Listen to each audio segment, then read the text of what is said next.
son intervention effet de la température élevée sur le mortier contenant des déchets industriels. Bon, le temps qui se prépare.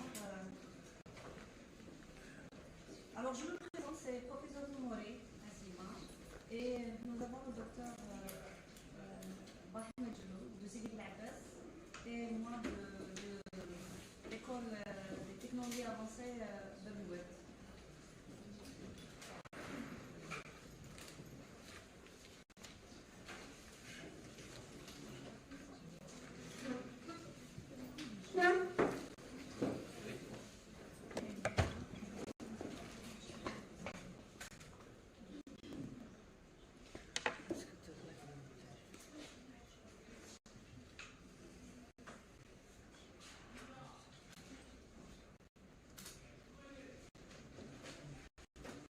D'abord, on va définir les présentations orales, ensuite le débat et les discussions, on va les faire après avoir passer quelques des conférences. Allez-y, vous avez 10 minutes pour présenter les orales. Merci madame. J'ai l'honneur de présenter, bonjour tout le monde, j'ai l'honneur de présenter devant vous mon modeste travail intitulé Effet de la température élevée sur le mortier contenu des déchets industriels.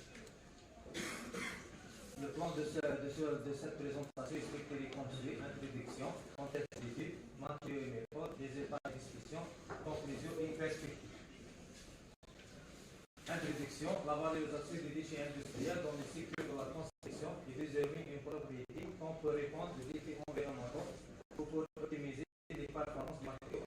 Permet diverses catégories de déchets industriels. On a les déchets de briques constituant un risque significatif susceptible d'être recyclés et réutilisés de manière innovante. La coopération de la moitié incorporée de la section présente une double opportunité. Diminuer l'impact environnemental associé à la production de nouveaux matériaux et renforcer les propriétés de moitié. Les déchets de briques principalement dans le processus de diminution et de fabrication sont ceux vers ce qu'on a vu, ceux de risque et cherchent en sélection animée, devront aptes à être utilisés comme agent supplémentaire ou comme agrégant de la composition de monde.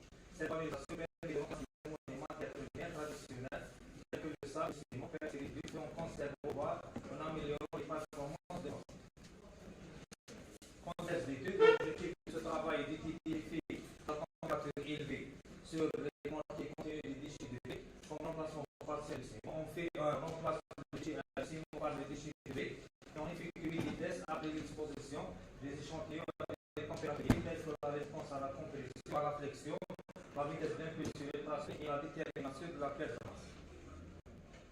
Les défis d'agents des déchets de briques de la mortier. On a l'utilisation de pots de briques comme remplacement partiel de ciment permet de donner une bonne durabilité, l'amélioration des propriétés du mortier de béton. On réduit aussi les quantités de déchets, les émissions de gaz à effet de serre, l'extraction des ressources naturelles et permet aussi de réduire le coût de béton et de mortier et valorisation des déchets. L'ajout des déchets de briques dans le mortier présente des avantages considérables sur le plan environnemental et économique, mais nécessite une attention particulière aux aspects techniques pour assurer la qualité et la durabilité des constructions. La composition chimique et la granularité des déchets de briques doivent être compatibles avec le reste des matériaux de mortier pour éviter des réactions indésirables qui peuvent affecter la qualité du mortier. On a l'effet bénéfique de l'utilisation des déchets de briques comme remplacement partiel de ciment et la réaction ozonique. C'est la réaction entre la poudre de briques au silice de fine avec le portlandite et avec la présence de l'eau qui peut former le silicate calcium hydraté, le CHS, donc l'amélioration des propriétés de béton. L'état de l'art, d'après les recherches bibliographiques sur les déchets briques, les paramètres suivants ont été fixés. La taille des particules de la poudre de briques est inférieure à 80 micromètres.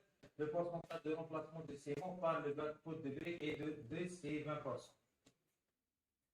Matériaux et méthodes. Les matériaux utilisés pour la formulation de notre mortier, on a le ciment utilisé, est un ciment CM242,5 prévenu de l'usine G4 situé à intégration. La poudre de brique utilisée avec une finesse inférieure à 80 micromètres. Le sable utilisé dans ce travail est compacté 0,4 prévenu de la carrière de ce type avec une masse de volume absolue de 2610 kg par mètre cube et un modèle de finesse de 3,2. On a le gâchage utilisé et l'eau disponible LTP du site laboratoire travaux publics l'Est. Et la figure 1 montre l'analyse granulométrique de sable. Le mortier est fabriqué conformément à la norme E1 196.1. Le tableau 1 montre la composition de mélange de mortier. On a 3 mélanges. Le mélange 1 et le mélange T- de mortier T-. Puis le mélange B10 est contenu 10% de déchets de briques comme remplacement partiel de ciment. Et puis 20 contenu 20% de déchets de briques comme remplacement partiel de ciment. Nous avons effectué des essais sur les échantillons de mortier après l'exposition à des températures élevées, telles qu'on a la vitesse d'ultrason, la résistance à la compression, la résistance à la friction, la détermination de la perte de masse selon les normes suivantes. On passe aux résultats et discussions. La figure 2 montre la température élevée sur la résistance à la compression des mélanges de mortier. On remarque l'augmentation de la résistance de le mélange B10 par rapport au mélange T- à 600 degrés Celsius. Cela est expliqué par la réaction pozzolanique de déchets de briques. C'est la réaction entre le déchet de briques et le portlandite. Et l'autre formule le silicate calcium hydraté, donc le renforcement de la cohésion de la matrice de mortier. On remarque aussi la diminution de la résistance de les mélanges contenus de déchets de briques B10 et B20 à 25 degrés et 200 degrés Celsius. Cela est dû au manque d'activité thermique nécessaire pour favoriser la réaction pozzolanique. Figure 3 présente l'effet de la température élevée sur la résistance à la friction des mélanges de mortier.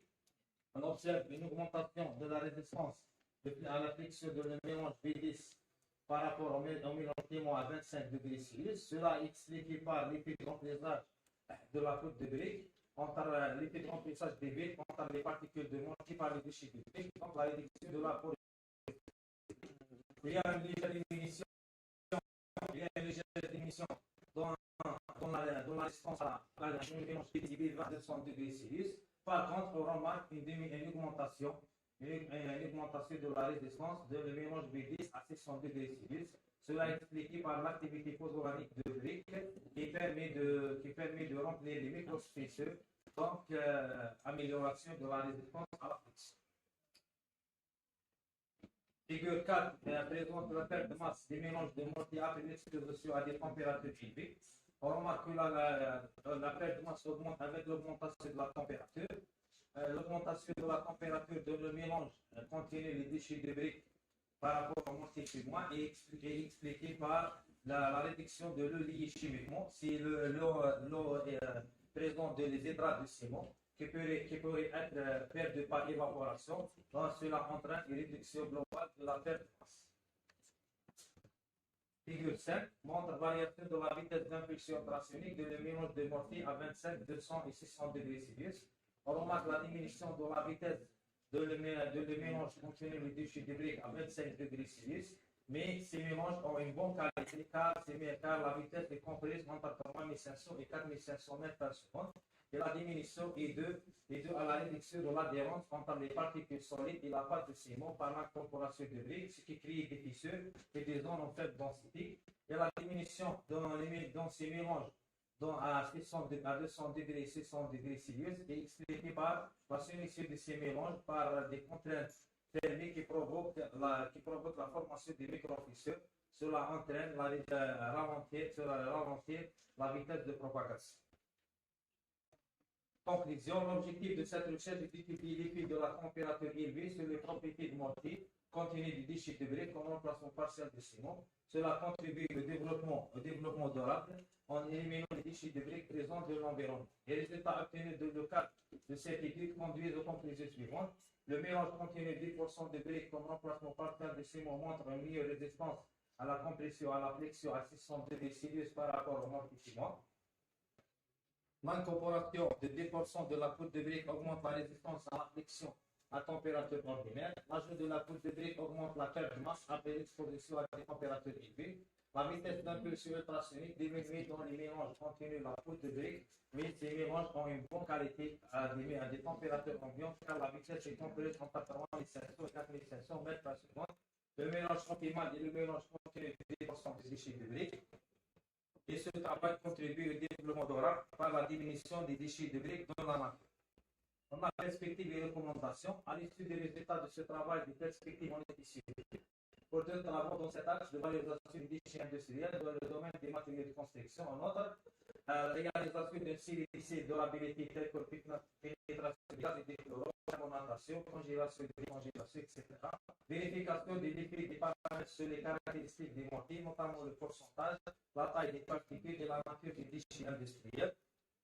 Ajoute d'autres déchets industriels, des déchets de briques, avec l'utilité de cette combinaison sur les performances des mortiers, mais des essais de caractérisation tels que le DRX, l'ATD, l'ATG et le MEP. Et merci pour votre attention. Vraiment, vous avez respecté le temps alloué. Je vous félicite pour ça. Merci.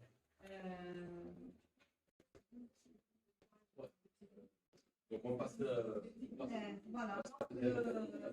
Vous gardez bien sûr vos questions et tout. Vers 10 minutes. 10 minutes. Alors, bon, maintenant c'est M. David, mais j'aimerais bien dire un mot à M. Roussel. Le sujet est d'actualité, il entre dans le club de développement durable. Donc, j'invite tous les participants à entrer dedans dans les questions et tout pour décortiquer un petit peu les choses. On va laisser voilà. J'invite maintenant M. Ahmed David à présenter bien sûr.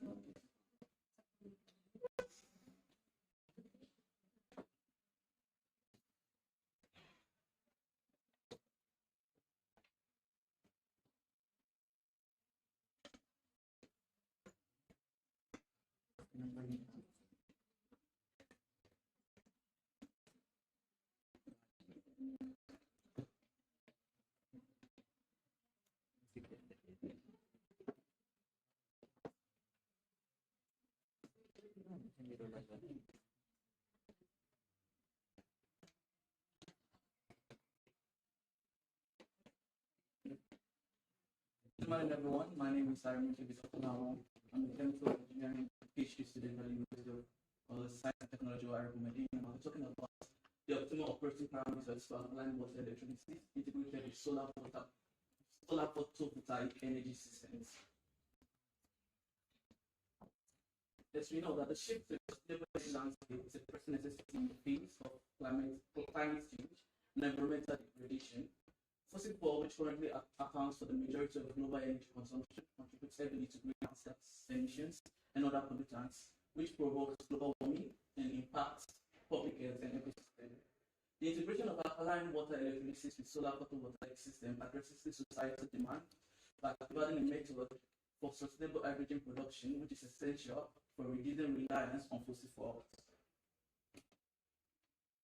A significant scientific hurdle is the intermittent nature of solar energy, which poses challenges in integrating renewable energy source with electricity system. And as the world shifts towards renewable energy, ensuring that hydrogen production technologies are accessible and economically viable is very much crucial. The objective of our work was, number one, the theoretical and experimental study, whose primary goal is to conduct both theoretical and experimental investigation to determine the optimal operating condition for alkaline water electrolysis system integrated with solar photovoltaic energy.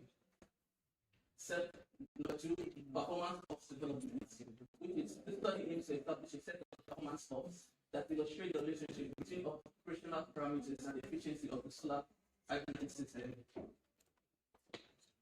Number three, empirical correlation creation. The study seeks to create an empirical correlation that predicts the ideal operating parameters for the electrolyzer based on the performance of developed. And lastly, an hydrodynamic behavior analysis was carried out, which is we aim to analyze the hydrodynamic behavior of hydrogen bubbles within the electrolyzer. Moving on to the methods used during this study.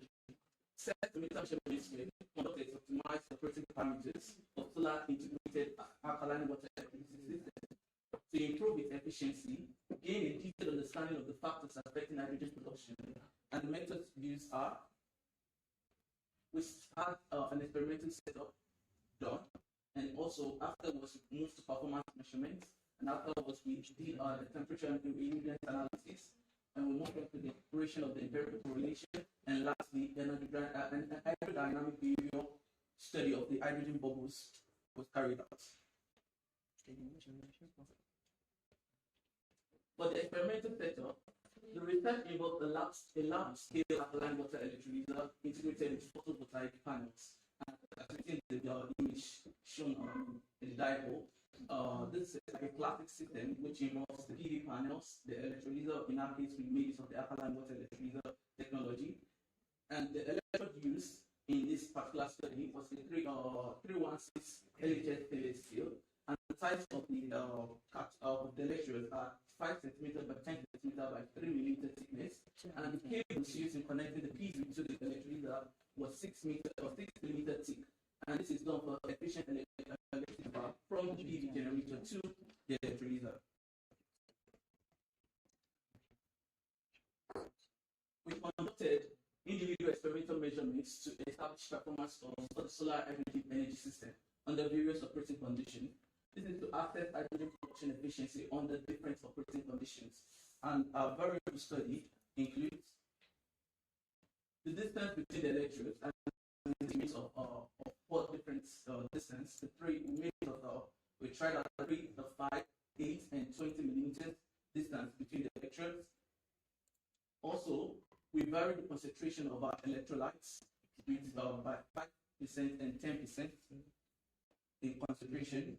And lastly, we varied our input voltage between 2 to 5, that is 2, 3, 4, and 5 volts as our input voltage. Afterwards, a temperature and irradiance studies was done.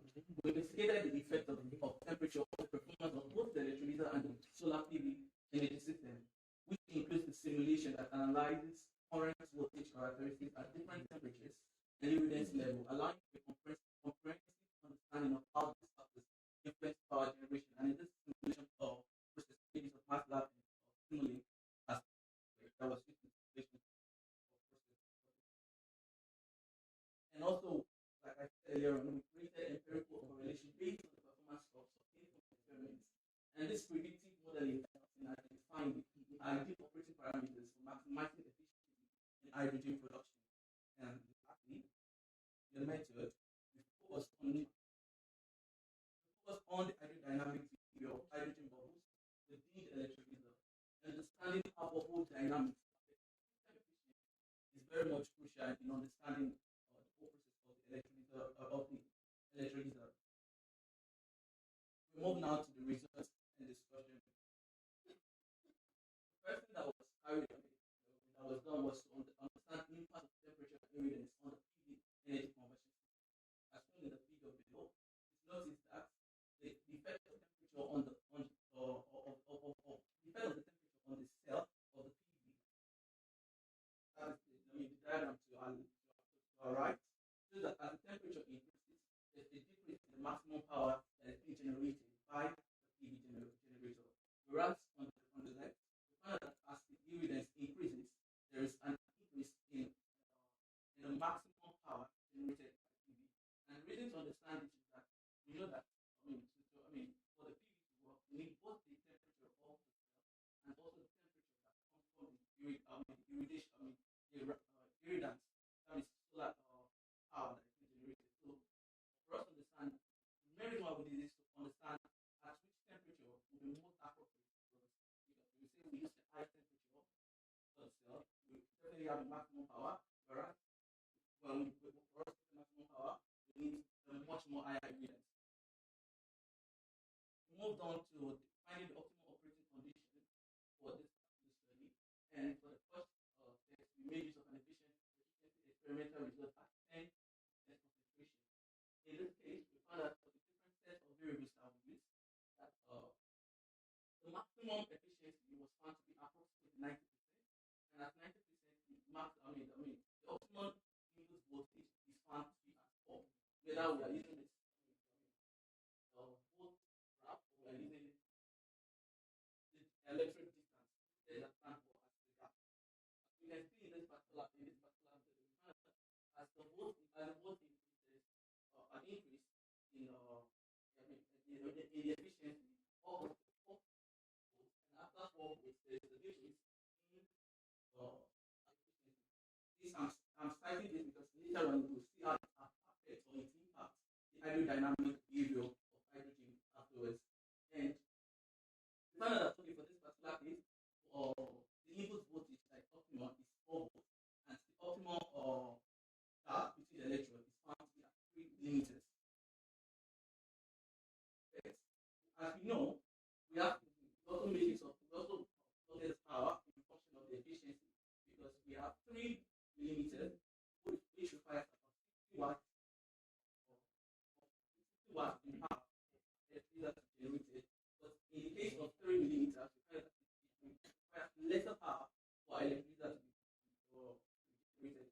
So we hypothesize or we determine that the optimal distance between the electrode should be between 3.5 millimeters or 4 millimeters in order for us to get a high efficiency and as well reduce the power required by the electrode. Our goal is to maximize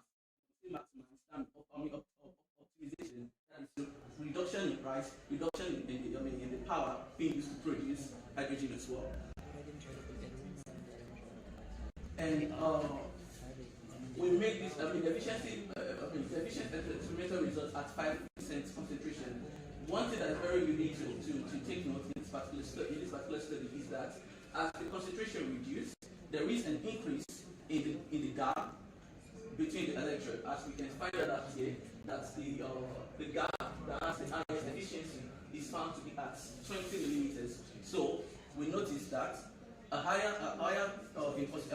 concentration of the electrolytes demands lower gap between the electrode, whereas a decrease in the electrolyte concentration requires a much more wider gap in the electrodes. Moving on to the empirical correlation between the electrolyzer efficiency, which is the input voltage and the electrode gap distance at fixed electrolyte concentration, was constructed as shown in the figure below. In this particular case, our solution strength was at 10%, that means 10% concentration, and our input voltage was at 4 volts. What we found out is that the optimal efficiency is found at A1 plus A2 data standing as the gap between the electrode plus A3 data with the power of 2. And we found that we resolved this particular equation to find out that A1 is equal to plus 95.4, A2 is equal to minus 1.528, and A3 is equal to plus 0.034. According to this formula, there is a certain link between the ideal operating parameters and the electrolyzer maximum efficiency for any combination of parameters. Okay. As a result, it is simple and reliable to determine the ideal operating settings for a water electrolyzer by creating performance curves that are comparable across a wide variety of simulation. For the hydrodynamic behavior analysis, as I said earlier on, that as the voltage increases, there is an increase in the efficiency, and at 4 and after 4 volts, there is a decrease in the efficiency. So therefore, to validate this particular finding, a 5 volt input was applied in the experimental setup, which shows increased bubble formation on the electrode. These bubbles are expected normally to rise to the electrolyte surface and burst. But however, due to high production, that means the more use of the input of volts, the bubbles accumulate and they collide on electrolyte surfaces, slowing their upward movement, and this bubble increases in resistance, thereby reducing efficiency. And to conclude,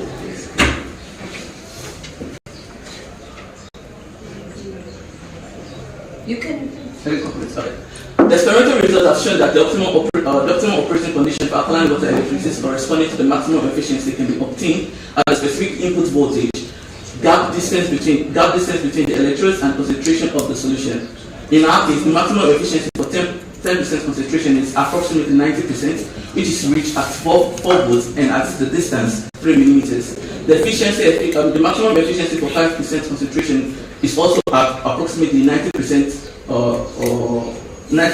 which is reached at 4 volts. but at a distance equal to 20 millimeters. So we could hypothesize that the higher concentration implies lower gap distance between the electrodes and vice versa.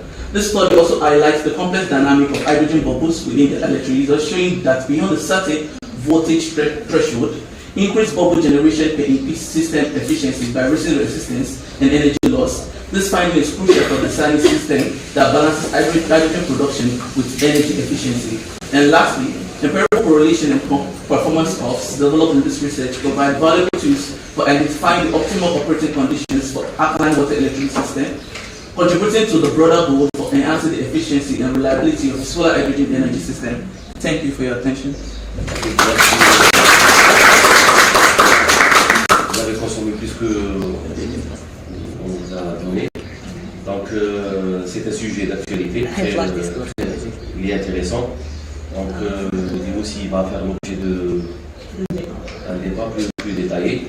Donc j'invite Madame Zendegi Rahima.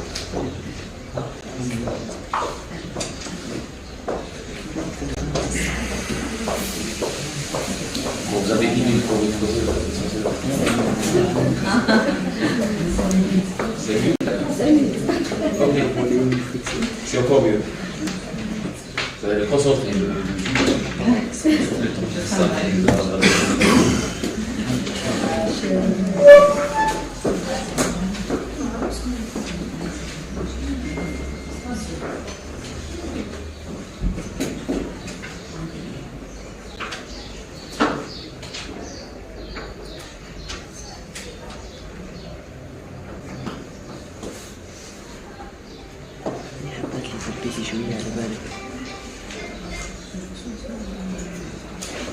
مدموزيل إذا تقدري لازم شوية البيسي هكا باش تبان الكونفرنس تاعك بيسي لازم شوية هكا هذا ماك فبلا زيدي شوية خلاص هكا مليح. Salam alaikum. Je présente mon travail sur l'influence of CO2 and particular properties of polylactic polymers. Le point de mon travail, c'est l'introduction expérimentale, procédure, résultats et conclusion. Termine par la conclusion. En première, je présente moi-même. Je suis un chercheur dans le centre de recherche CSCI, le centre de recherche en technologie industrielle, à l'unité UFA, c'est l'unité de recherche sur les fabrications additives. Donc, qu'est-ce que les fabrications additives, cette question en 3D. Donc, on a installé ACP, la connexion dans l'université de l'Ouest et le plateau technologique, la zone industrielle ACTIF. Donc, j'ai travaillé sur l'équipe des polymères renforcés. CRT, c'est Schlag. CRT, c'est Schlag, oui. Pour moi, c'est ERFA. ERFA, c'est. Donc, si malheureusement, on a tout, on utilise dans notre vie, c'est les plastiques. Ça, c'est un grand problème dans les déchets. Ça, c'est dans les petits tanks pour. On a 269 billions de kilogrammes de plastique qu'on a utilisé. Ça, c'est dû à un catastrophique dans l'environnement. On utilisé dans l'emballage, donc comme les bouteilles d'eau, comme les jetables, comme ça c'est dans les catastrophiques. C'est pour ça on cherche une solution pour diminuer cette pollution dans l'environnement. On cherche une biopolymère, son alternative durable aux polymères à base de pétrole en raison de leur capacité à biodégradable. L'acide polylactique, c'est la plus utilisée dans cette humaine lorsque son propriété est essentielle pour la biodégradabilité dans la nature.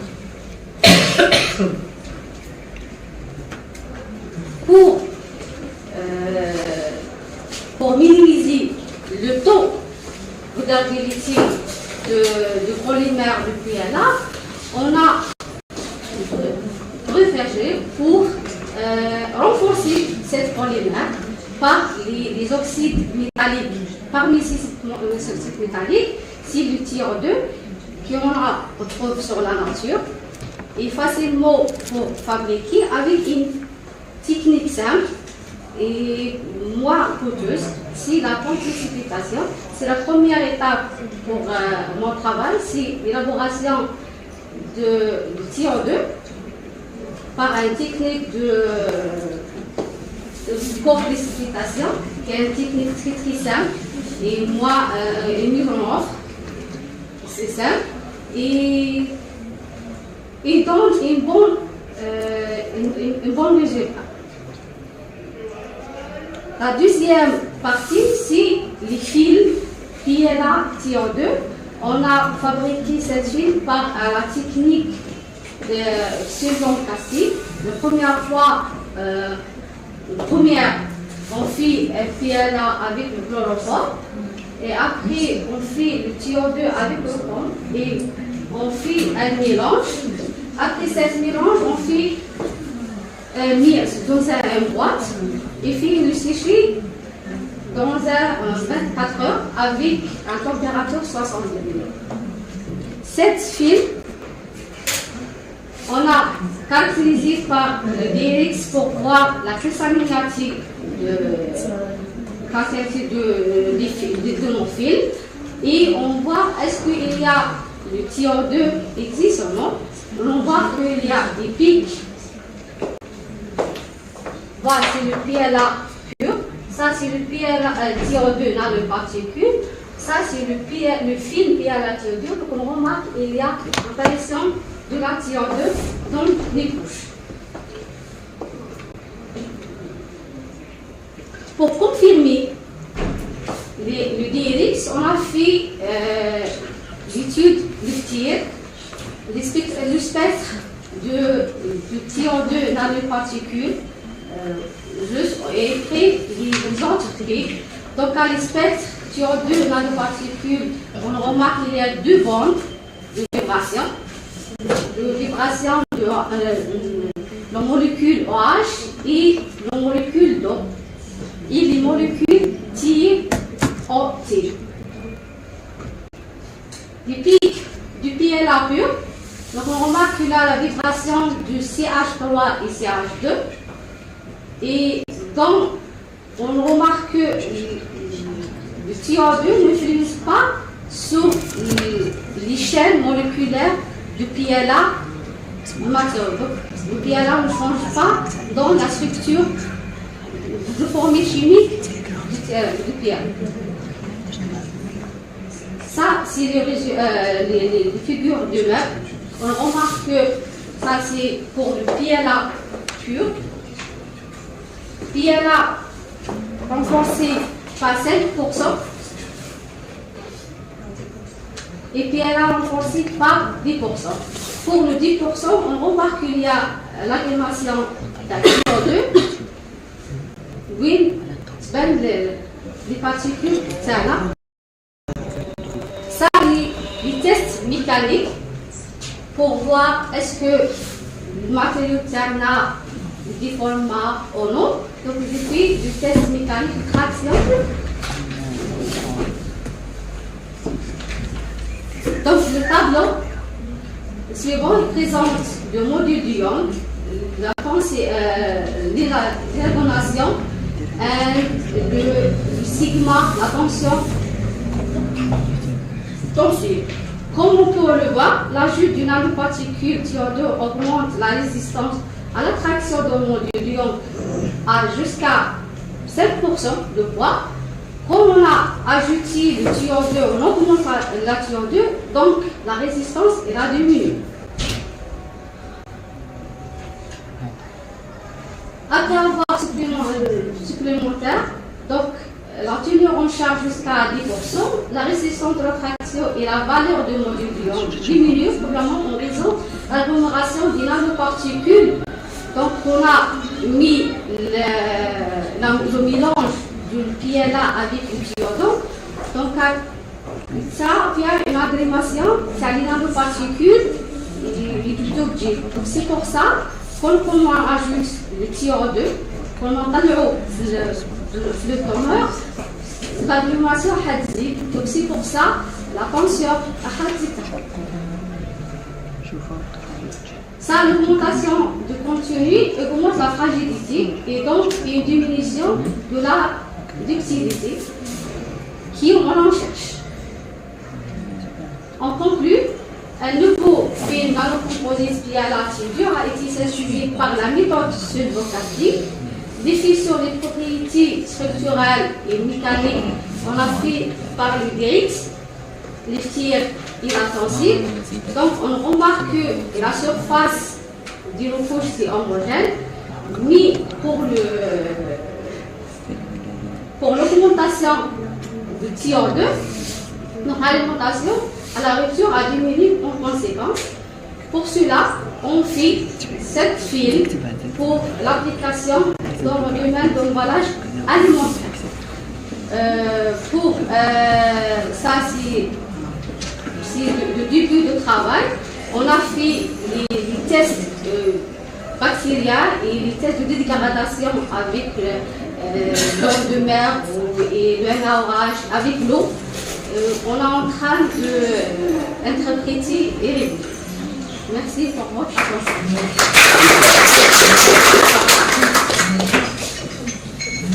Merci Madame ZEMMOURI pour cette présentation. Également, c'est un travail d'actualité, d'autant plus que le plastique il est omniprésent dans notre vie. Et bien sûr, les conséquences, surtout de santé, elles sont énormes. D'ailleurs, maintenant, les fléaux du cancer et tout ne sont que pratiquement les...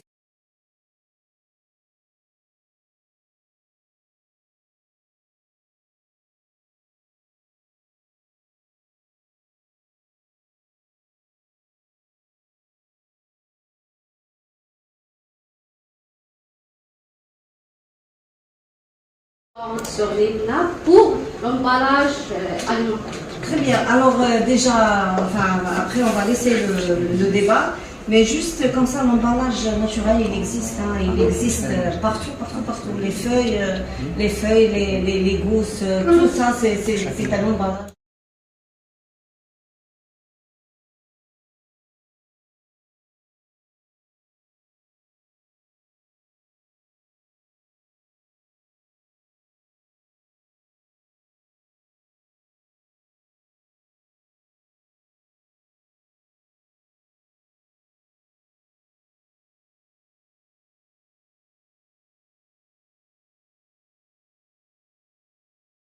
Pour présenter bien sûr l'essentiel de votre travail.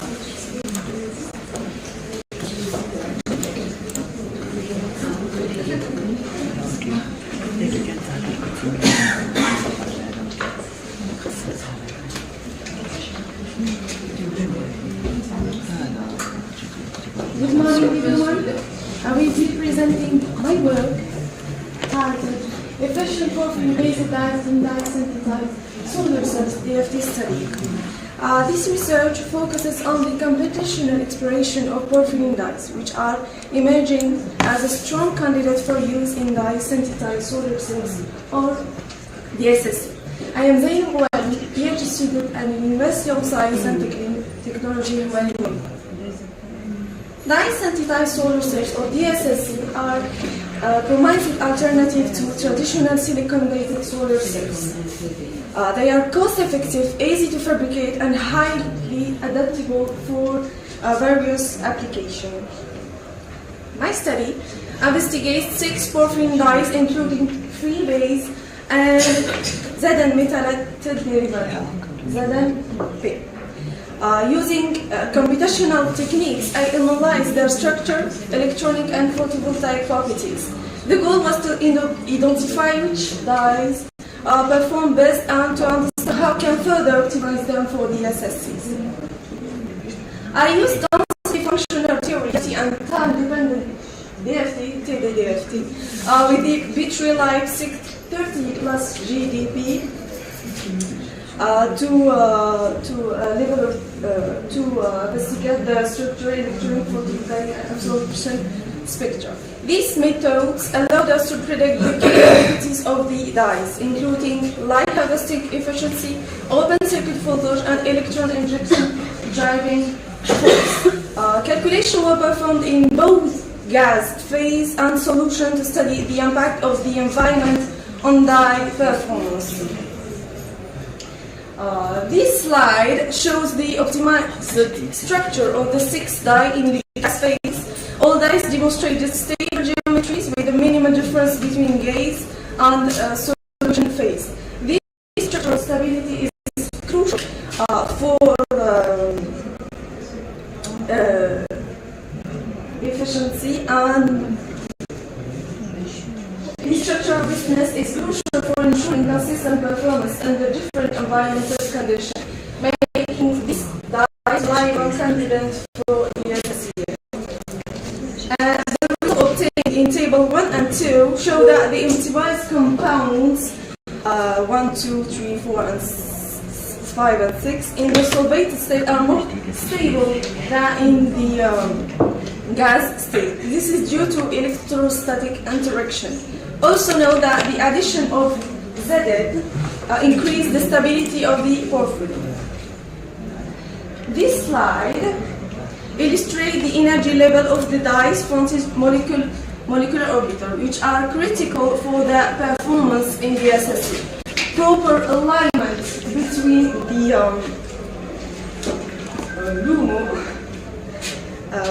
between the UMO and DUMO energy level with the dye and the energy level of T=2 condition band, and also electrolyte, this one, is essential for electron injection and electron regeneration. In our study, all 6 porphyrin derivatives meet these K criteria. Their LUMO levels are higher than the conduction band of TiO2, ensuring thermodynamically after excitation.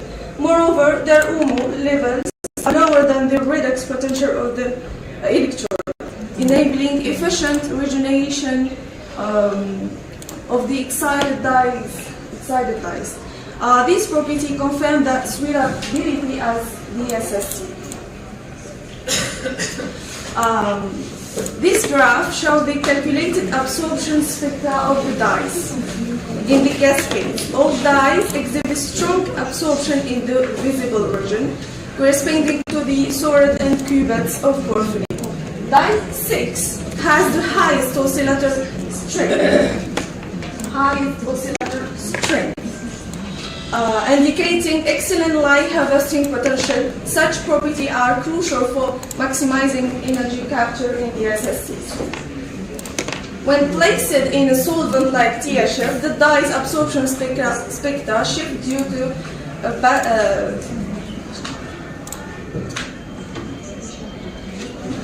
to solvent interaction. For instance, dye 3 shows a higher oscillator strength. This makes dye 3 particularly effective in solution-based DSSC, as it can capture a broader range of sunlight. Now, let's look at the photovoltaic properties in the gas phase. All dyes show positive electron injection driving force, meaning they can efficiently transfer electrons to the TiO2 conduction band. Dye 6 performs best in light harvesting energy, while dye 3 achieves the highest open circuit voltage. This result highlights the strength of different dyes depending on the target application. In THF solvent, the solvent impact the photovoltaic property. Dye 3 stands out with a high solvent circuit voltage and light harvesting efficiency, making it an excellent candidate for solution-based DSSC. On the other hand, Dye 6 exhibits the highest electron injection driving force, showing its potential for optimized electron transfer. In conclusion, this study demonstrates that Zn methylated property exhibit superior photovoltaic properties compared to the free-base counterpart. Their lower LUMO levels and higher light harvesting efficiency make them strong candidates for DSSC. This result provides a theoretical foundation for future experimental work and potential structural improvement for further optimized these studies.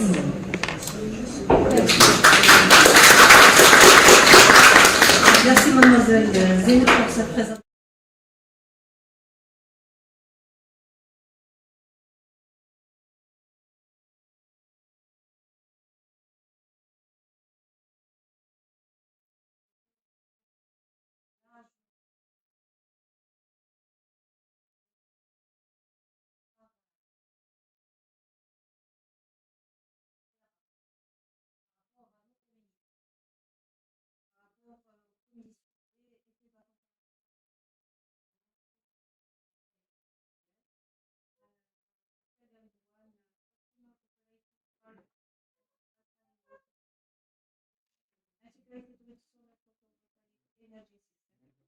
Et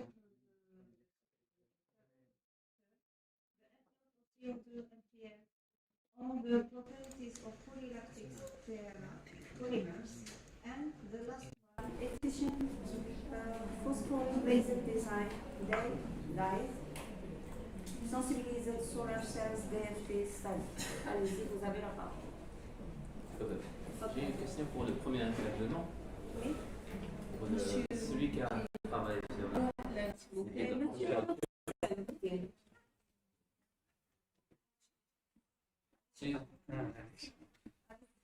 pas dans le domaine, mais ça m'a intéressé le travail sur le sujet de récupération de riz. Mais quand vous avez parlé de température, vous avez fait les tests. Donc les tests, par exemple à 600 degrés, donc le test qui a été fait à 600 degrés. Vous avez chauffé le néon à 600 et vous avez revenu à 20 degrés. Non, on a fait la conservation des mélanges. Après, on va chauffer à 600 pendant 2 heures. Vous revenez à la température ambiante. Oui. C'est juste la question. Si vous pouvez répéter la réponse, parce que c'est pas la question, qu'est-ce que vous avez fait? On a fait le mélange. Les intervenants sont invités, s'il vous plaît. Les conférenciers, les communicants, ceux qui ont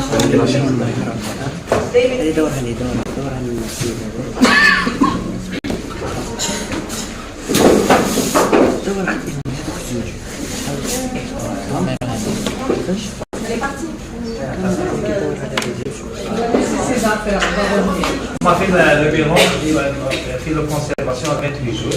Après, on va faire une température à 600 degrés pendant 2 heures. Et on va faire premièrement on mesure la vitesse d'impression plasmonique, on a fait la friction, après la compression. Vous avez broyé. Non, là, le brick, on fait le broyage, on fait le tamisage à 80 micromètres, et on place le pourcentage, 10% et 20% de 6. Mais les tests que vous avez fait à 600 degrés. Non, après 600 degrés, après vous revenez à la température ordinaire, on fait Le process c'est à 600 degrés. Voilà. Vous avez le mortier. 600 degrés pendant 2 heures. D'accord, donc vous Et avez l'augmentation est des degrés Celsius par minute. Vous avez testé le 600 degrés, le 200 degrés.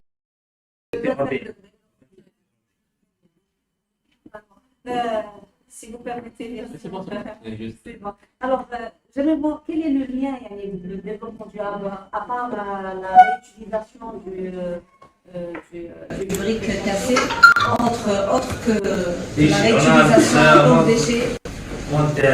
Axe la valorisation des déchets industriels. Très bien. Déchets de briques, on fait déjà des déchets de verre, en remplacement. Mais est-ce que les ciments lui-même à base de déchets de briques, est-ce qu'il a un impact environnemental moindre par rapport au ciment conventionnel? On ajoute ces déchets, par exemple, les déchets de briques et les déchets de verre pour la réaction pozzolanique. D'accord. Si la réaction pozzolanique vient pour la poudre avec le portlandite qui est déjà en ciment, il y a une formule le CSH. Vous avez l'effet pozzolanique exactement comme le conventionnel. Mais il y a des conditions pour la finesse. D'accord. La finesse est inférieure à 80 microns. Alors, quelle est l'utilité du test ultrason? C'est par rapport au passage acoustique? Ah, c'est pour le vide.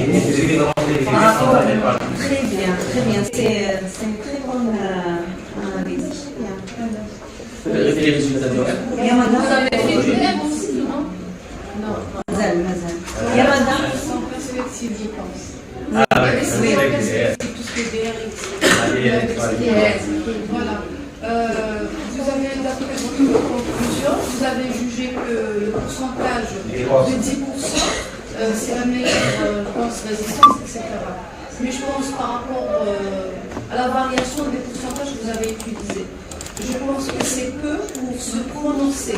Vous n'avez pas utilisé un pourcentage inférieur à 10 pour juger. On ne sait jamais à 5%, ça va donner de meilleurs. On choisit les pourcentages.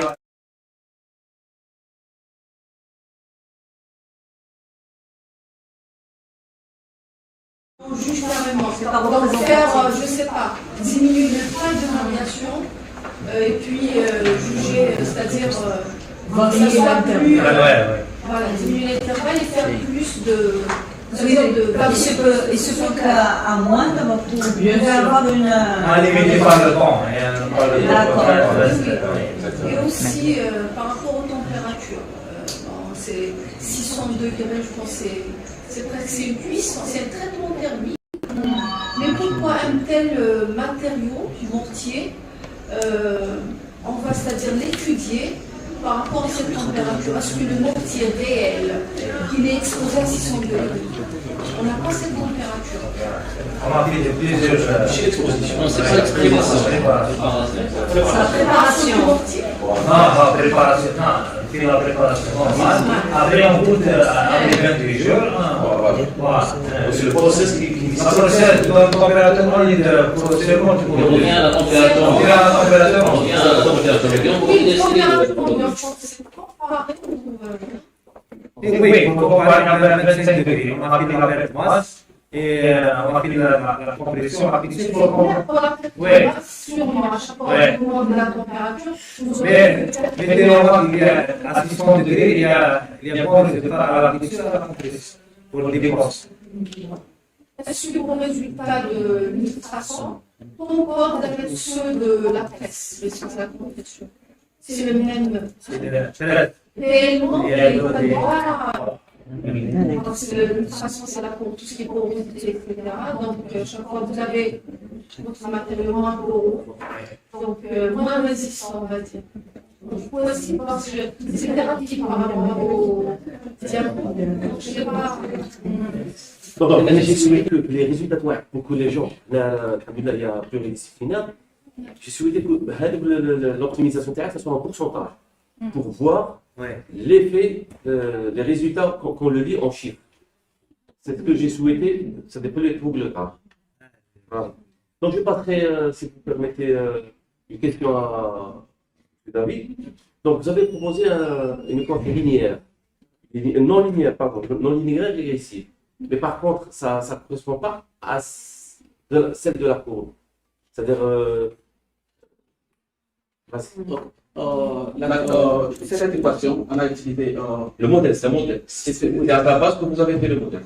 Oui, à base des performances des Q qu'on a déjà trouvé, qu'on a développé cette équation. Et qu'est-ce qu'on a fait? On a utilisé juste, comme j'ai dit, ça le 10% de la concentration et utiliser Hartford. C'est-à-dire que c'est juste un effet give a variable. Just one test of one of the conditions. That is, we use 4 votes and we use 10%. And then what we value For what? Salt? Salt? For what? Concentration of what? concentration of the electrolyte. We use as an alkaline water electrolysis, and for alkaline water electrolysis, we use KOH. It's NaCl.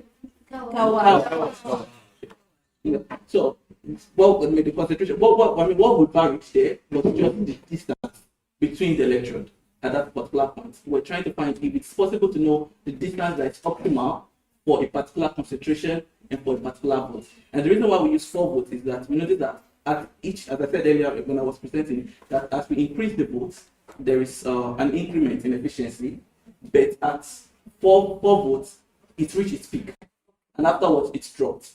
So that's why we made use of that particular volt, and we don't use any other voltage for that particular equation. And the concentration is because optimate for la quantité produite. Oui. C'est par rapport by distance between the electron, the concentration of the solution, and the input voltage. And what we're talking about, in this case, we're talking about efficiency of the electrolyser. Parce que quand j'ai parlé sur la partie de la hydrodynamic behavior, on a remarqué que quand on a utilisé 5 volts par exemple, on a trouvé plus d'hydrogène. Par rapport à la production. À la production. Plus d'hydrogène, mais cet hydrogène, il y a beaucoup de bulles. Oui, bulles. Oui. Et quand il y a beaucoup de bubbles, en même temps, ils vont commencer à rejoindre et ils vont créer une résistance dans la côté de l'électrode qu'on a utilisé. Donc ça devient plus de résistance. C'est-à-dire, on a plus de la production d'hydrogène, mais l'efficacité. La durée que vous avez utilisée, c'est les électrodes. Donc, à un certain moment, ils vont être couverts. Ils vont être couverts par les bulles. Et pas par d'autres choix. L'expérience, c'est par rapport à combien de temps? Parce que il me semble qu'à partir d'une dizaine de minutes, même la surface de l'électrode, elle sera chargée et elle ne sera pas optimale comme elle était à T0. Ah oui. Est-ce que vous êtes d'accord? Oui, je suis d'accord. Et qu'est-ce que vous avez fait pour ne pas tenir compte de ce phénomène? On n'a pas fait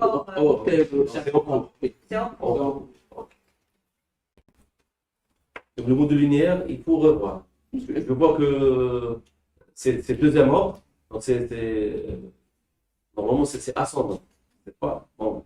Peut-être que j'ai pas bien suivi. Vous devrez corriger l'équation, parce que là, vous aurez plusieurs formes. Alors, je sais que, Madame Bachir, normalement, vous avez...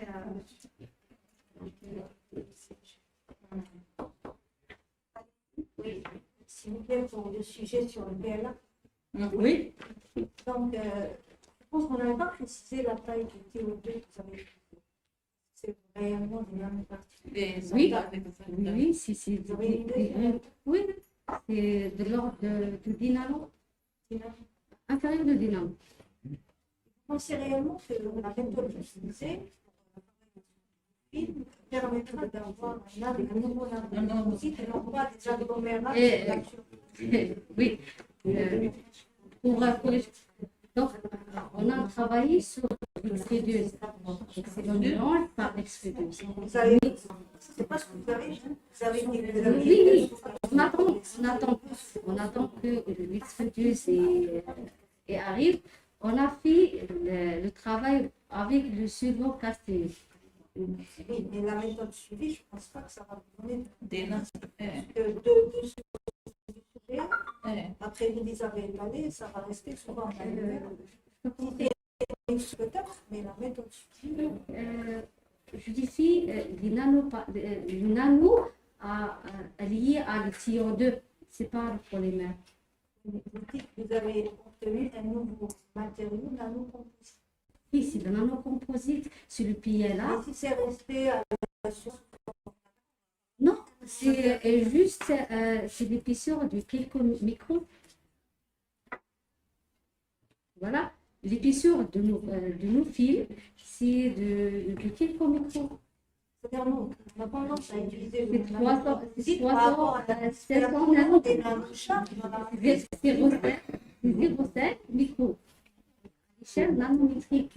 Oui, mais si on parle de nanocomposite, ça veut dire une dispersion à l'échelle nanométrique dans une matrice polymère. Voilà. Oui. Madame, j'ai une autre question, s'il vous plaît. Vous avez appliqué la DRX et l'infra. C'était dans le... Vous dites que ça prouve la présence du TO2 dans la matrice. Alors c'est normal, vous avez deux solutions, vous les avez mélangées, vous les avez étalées. Est-ce que... Il y aura l'évaporation du solvant et vous aurez TO2. Non, mais est-ce que c'est assuré vraiment rapproché. Rapproché. Oui, mais après j'ai vous dire ça va pas. Parce que vous avez étalé le solvant et la matrice elle est restée avec des charges. Pour l'infrarouge, est-ce que vous avez effectué la pierre ou infrarouge classique? Donc c'est resté à la surface, vous avez évaporé votre solvant. C'est sûr, on va rester ça confirme rien, vous avez les deux. C'est sûr que vous avez mélangé, vous avez évaporé le solvant. Il y a conservation de la matière, ils sont là tous les deux. Et on va les observer là sur la. Justement, le TO2 il va passer dans le solvant, il va rester. Moi, c'est plutôt est-ce qu'il y a échange par rapport à ce qui est là? Vous dites qu'il y a une réaction chimique. Seulement pour voir, est-ce qu'il y a un changement de la matrice du PLA? Est-ce que le PLA est changé de salinité lorsqu'on ou non? Donc, alors, j'ai un PLA granulaire, donc, avec que salination. Mais qu'on dit le film, donc, à l'échanger, la création, c'est le PLA. Donc, PLA, c'est avant. Dans la méthode suivie. Peut-être expliquer, mais par la méthode suivie, elle est dans le début de la si, il n'y a pas eu d'effet de chaleur. C'était l'effet de chaleur. L'évaporation. Je pense que le débat, il sera plus intéressant. Ensemble. Juste pour souligner par rapport à parce que je travaille une heure, avec juste une question, une remarque.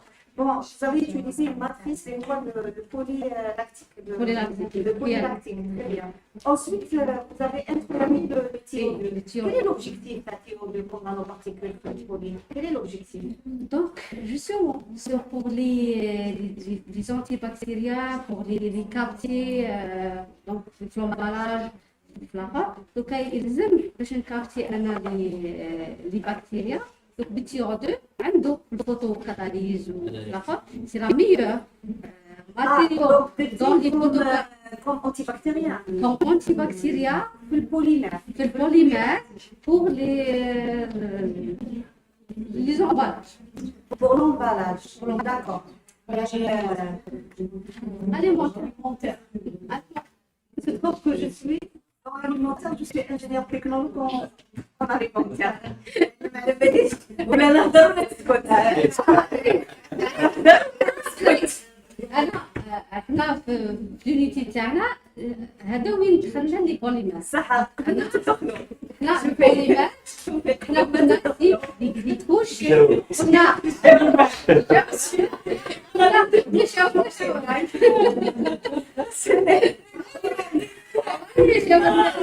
plus ancienne حنا كي جات الارض من فوق نتوما كنتو حنا كنا نخدموا دي كوشمات في الفوتوفولتايك لي كابتور هذه اللي دوك ما عندكمش التكنولوجيا تاع الاليمونتير معاكم.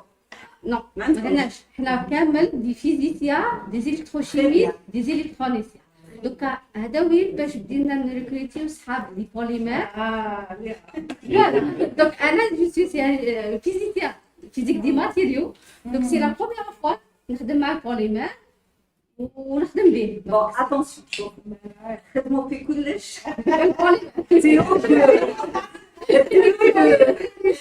Théo de l'alimentaire. Théo de l'alimentaire, il est très bien. Regardez, on parle du même principe. Vous avez le TO2 pour détruire les cellules bactériennes. Oui. Il se trouve que nous avons des cellules humaines. C'est les cellules. Donc le TO2, qu'est-ce qu'il va faire? Il va détruire la bactérie, il va détruire aussi les cellules humaines. Donc il a surtout pour la cytologie, maintenant les écrans totales, ou le kéwer, il faut bannir. Parce que le TO2 hydrone, il fait des dégâts. Il fait des dégâts au niveau cellulaire, cellules humaines. Donc, il faut bannir كامل هاد الحوايج. حنايا en technologie alimentaire pour l'emballage. Pour l'emballage, on utilise et en plus on fait beaucoup de tests de toxicologie pour à l'intérieur comme vous pouvez travailler. Yani, autant que faites la matrice que je fais un biopolymère, je vous autorise à base de cellulose, à base d'arginate, comme les biopolymères à la nature. Sauf que comme antibactérien, il faut vraiment être très vigilant. Là, t'es compte qu'il y a des choses vraiment très sans genre naturel. Bon, tout ce que je considère bien est naturel. Sans synthétiser, il y a qui la dada, non? Qui est des nanoparticules à base de zinc, par exemple. Le zinc, معروف, c'est un antibactérien. Donc, il faut doser le test de toxicité. Qui يكون à l'échelle nano, هذه هي علاش نديروا la nanotechnologie. باش نقصوا tout ce qui est en gros, en petite de grande efficacité. Donc, on dirait qu'une petite concentration à l'échelle nano, le zinc il trouve le noyau de la bactérie, il change. Bon, heureusement que pour nous, كاين عندنا une défense un système immunitaire et tout. كاين le zinc, كاين l'argent, le Ag. L'argent aussi, c'est un antibactérien. Le cuivre. Très cher. Mais bon, écoutez, si on veut aller dans la vraie technologie de santé et tout, أنا ما رانيش ندير TO2، أنا ندير حاجة اللي تنفعني. أنا حبيت ندير ان امبالاج، هذاك الامبالاج تاعي باش نسيدو ولا نخلطو كيما يديروا ومن بعد يروح يديسباري دون لا ناتور. Il faut que aussi dans le corps، ما يبقاش لو كور سينو ما توليش حاجة عرفتي. لا انا اللي قلت لك حنا أنا عندي دي بوا إتشيليزي. كاين دي بيوبوليمير، شوفي كاين دي بيوبوليمير ناتورال اللي سون انتيباكتيريان. ما تبقاش كاع ديري نانامي. وهذاك البيوبوليمير تقدري تدخليه في اون ماتريس وتخدمي به كوم امبالاجيتو اللي انتيباكتيريان. صح ولا لا؟ صح. ما تبينش لا بيكتيم، ربي دار لا بيكتيم في التفاح ان سارتان. On peut améliorer dans ce sens. Il y a beaucoup de choses. Les POM, des trucs antibactériens. Attention, il faut chercher. Mais ça peut se faire dans des trucs synthétiques et tout. Non. Oui, en tant que technologue. Il se trouve que je suis dans l'environnement et dans l'alimentaire. C'est normal. J'attire votre attention, c'est que l'intervention Tana, elle est plus, bon, elle est que académique, que, je sais pas, vulgarisation. C'est même l'assistance. Qui m'a dit initiative, qui est pluridisciplinaire. Notre rôle en tant que chercheur ou le futur chercheur, c'est un vecteur pour sensibiliser la société. Il y a des gens qui je sais pas, il faut passer à des messages. Oui. Donc c'est ça. Je viens d'apprendre quelque chose que voilà. Le plastique, Et justement, c'est le plastique. Moi, je sais pas ce que c'est le recyclage.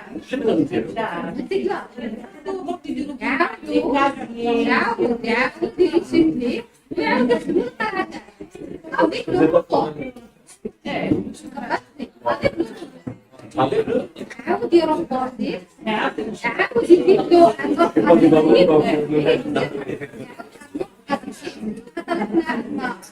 un petit peu le travail avec l'équipe d'Anna, c'est le ressort parmi ici de naturel.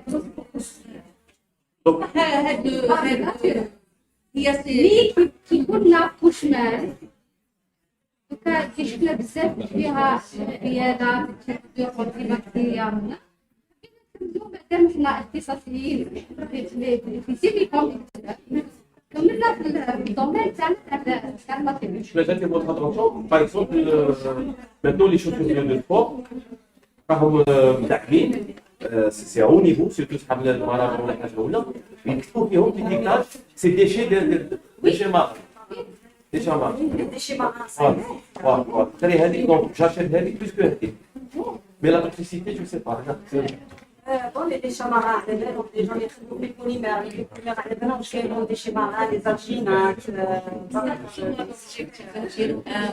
un polymère biodégradable. احنا عندنا فابريكاسيون اديتيف في ديزاين بلان اوتوماتيك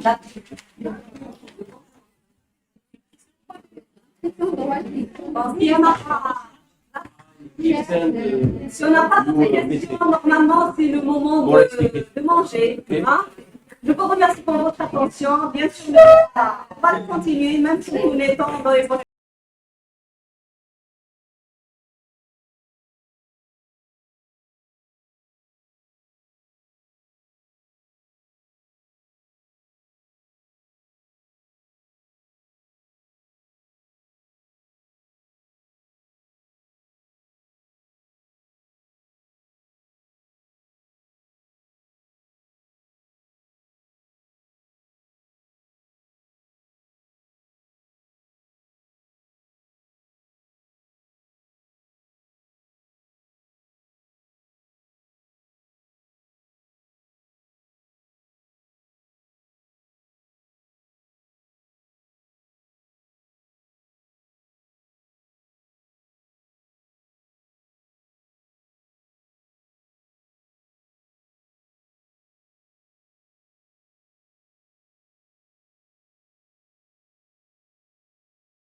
First communication.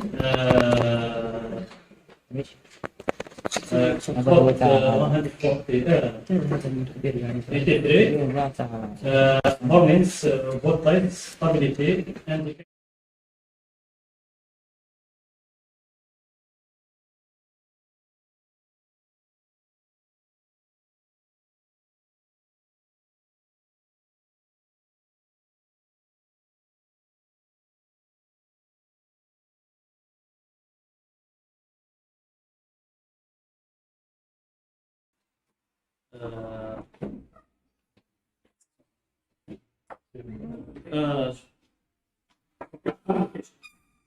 عندنا الوقت عندنا فور فايت كوميونيكيشن اسمه باكيج كوميونيكيشن نديرو الكويشن. اوكي كل ما يكمل نديرو كويشن كل ما يكمل. تمام.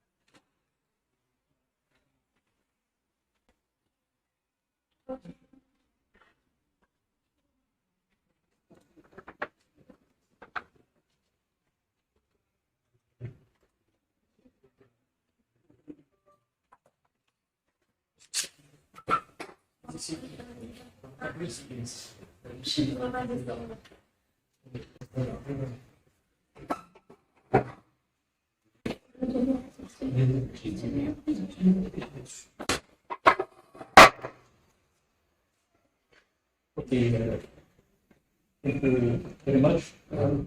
We will come to this presentation, explaining the voltage stability indicators for enhanced power system performance.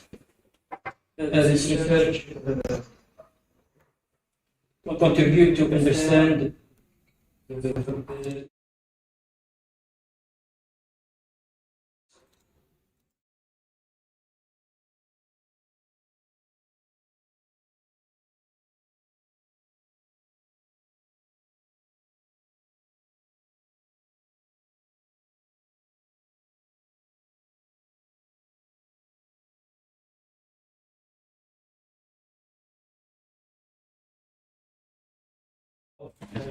voltage stability index are crucial for maintaining the reliability and resilience of modern power system, especially with the growing penetration of renewable energy sources.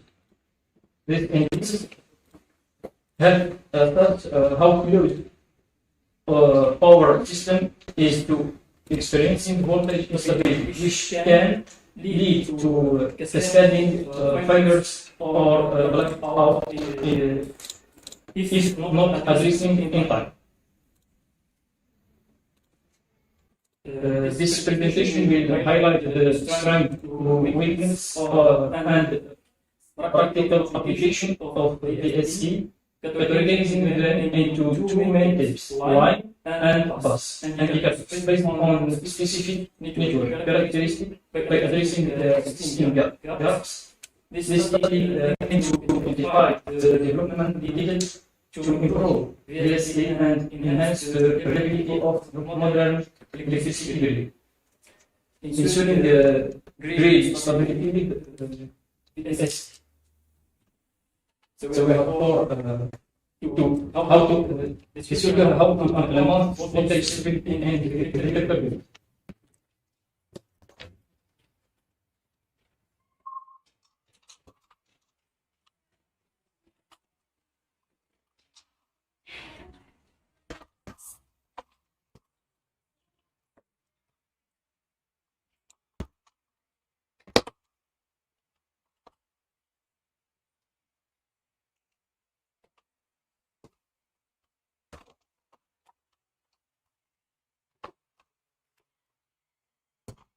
We modelize the electrical network with the quadratic equation.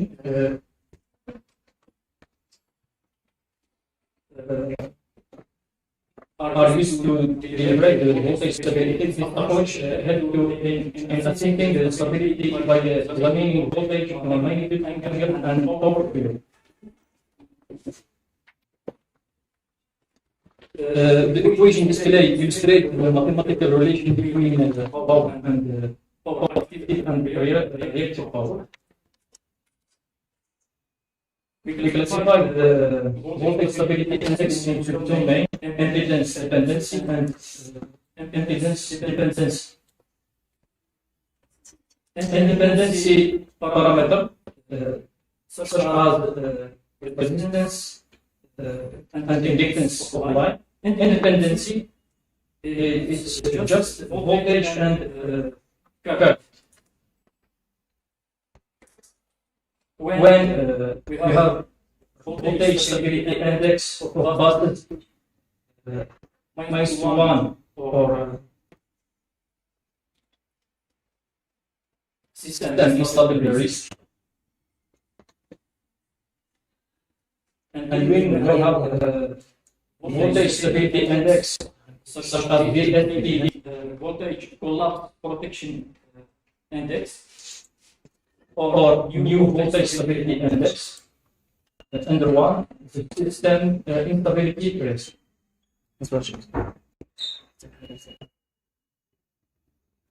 Evaluation methodology. Index, we use several evaluation scenarios to assess their behavior under different conditions. We start with this figure illustrate the E3A electrical network with 33 buses and 32 lines. The energy renewable is integrated at bus 6 with optimal penetration at 61% of rate integration. To show the reason. This third study, comparison of voltage stability index of buses for the 33 buses radial in the base case, has shown voltage collapse prediction index at point at bus 18 is higher. So we can say the bus 8 or all these buses, 13 just at main D, these buses are fragile in the radial. The second, for the buses VSA1, voltage stability, new voltage stability index, the numerical upper of 0.5 indicate instability in the second scenario, increase the load to 250%. Comparison of voltage stability index of bus and line. The third scenario, DC integration at 6 bus with 61 rate integration. We see at 6 bus we have high stability at bus where we integrate the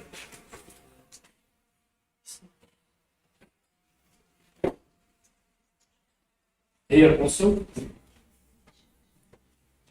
The final the stability index of, and this chooses influence of load takes.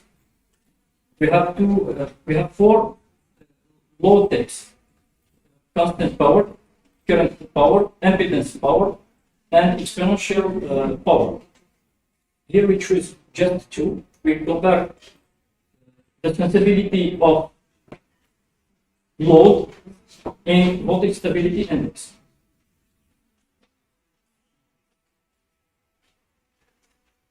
Here also, voltage stability CP and CE.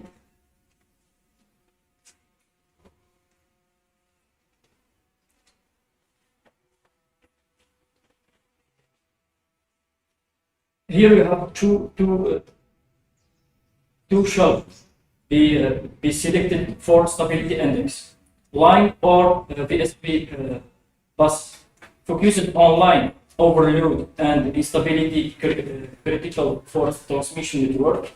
VSA bus provide general load condition at bus suitable for distribution service. So for to choose all which of these indices we choose depend of the parameter of the network of the grid.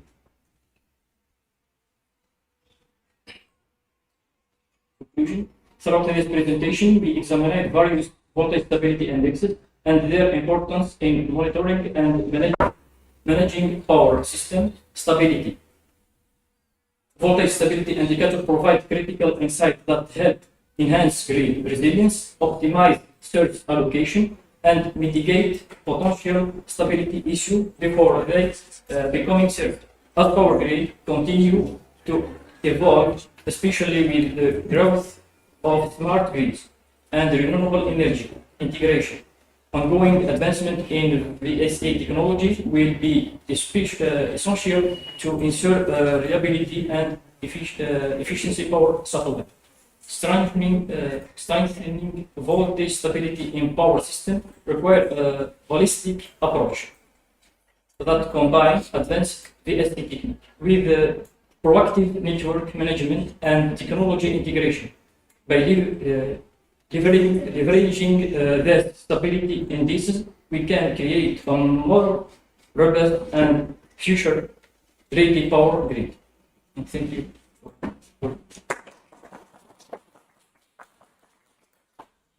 Thank you for timing.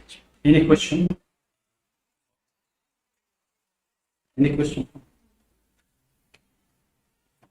Okay. Mr. Fatah, in your presentation, we discuss two terms, grid and network. What is the difference? The grid and network. The grid and the network. Maybe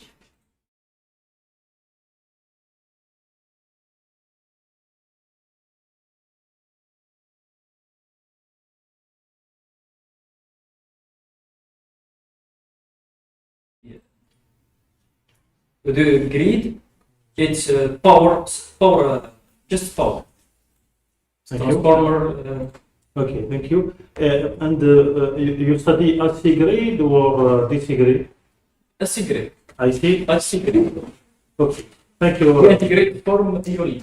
Okay, thank you.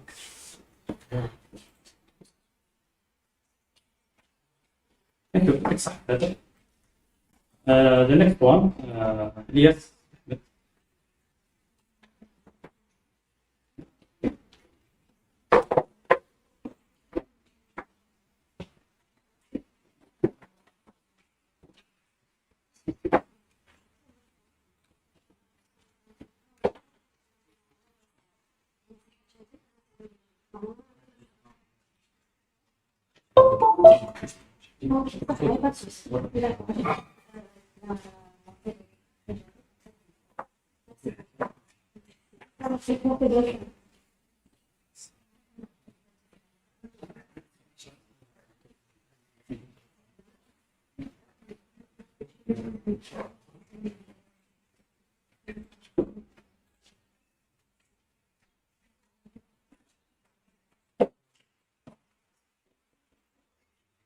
Yes, you have 10 minutes.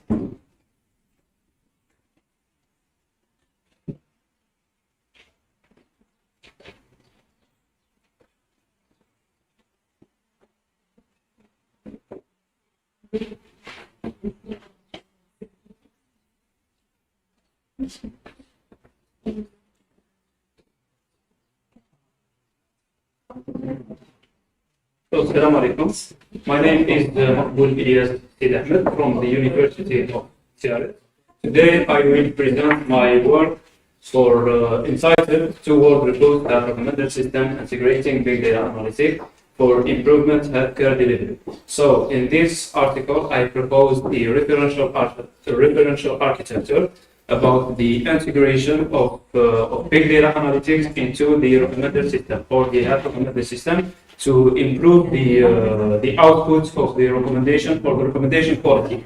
So, starting with our plan, first we're going to define big data, healthcare big data analytics, third health recommender system, and then we detect some drawbacks of the current health recommender system assurances, and then the impact of big data analytics on assurances, and then the proposed architecture. Our architecture is like a global architecture or a referential architecture, so there is no need for or there is no implementation site.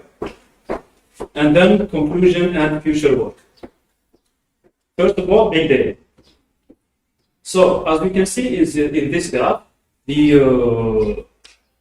the information are generated. So the majority of the information generated in the internet, for example, were generated in the last 2 years. So from now into 2025, they estimate that the size of data will exceed 180 zettabytes of data, including embedding or images, entertainment or no entertainment data. So big data. The first one who creates or gave us this concept of big data was Douglas Laney and Gartner, a formal analysis that he saw that the data is growing in like 3 dimensions. The first one is volume, the variety of the data, and the velocity, which is the speed of the generating of our data. Other articles define new data such as value, variability, veracity, validity, and volatility. So in my research, I am trying to focus only on 4 V's, which is the main 4 V's for healthcare data industry. So big data V's, let's dive into the definition. The first one is volume. Big data deals with large volume or large data sets. The velocity, or we can call it data stream. And the variety data comes from many different sources. So we have different data types. And it comes with many structures such as structured or semi-structured or unstructured data. The variability refers to how the structure, mean, or shape of your data changes. For example, if we change the shape of our data, the outputs will be different in our model. The veracity is referred to the quality of our data. The validity, the trustworthiness of the data, so the data collected must be correct and intended. And the volatility, this refers to how long the data is valid and how many and we need to remove this data in certain moments when it's invalid, so we don't need it. And the last one is the value, and it's the most important one of all these V's. So we all know that the small entity is data, and when we put this data into a context, it gives us an information. This information can be treated or processed, and it will transform into knowledge. So this is the knowledge here is the value of the big data. So healthcare big data analytics, if we put these V's in the context of big data, we can see that the hospitals and medical parks generate a massive amount of data. It's exceeds like 200 petabytes or exabytes of data annually. So this data has a multiple form which contribute the velocity, like patient's report, test result, X-ray images, ARM images, etc. like perception, for example, and the variety. This data come in different formats, such as structured data, semi-structured, and unstructured data. Structured data like Excel files, semi-structured like log files, and unstructured data like X-ray images. The veracity, we all know that the data coming from hospitals or clinical park are accurate. So it's contributed the veracity and the value. If we process this data in a good way, we can have the medical sectors in both stakeholders like patients or doctors.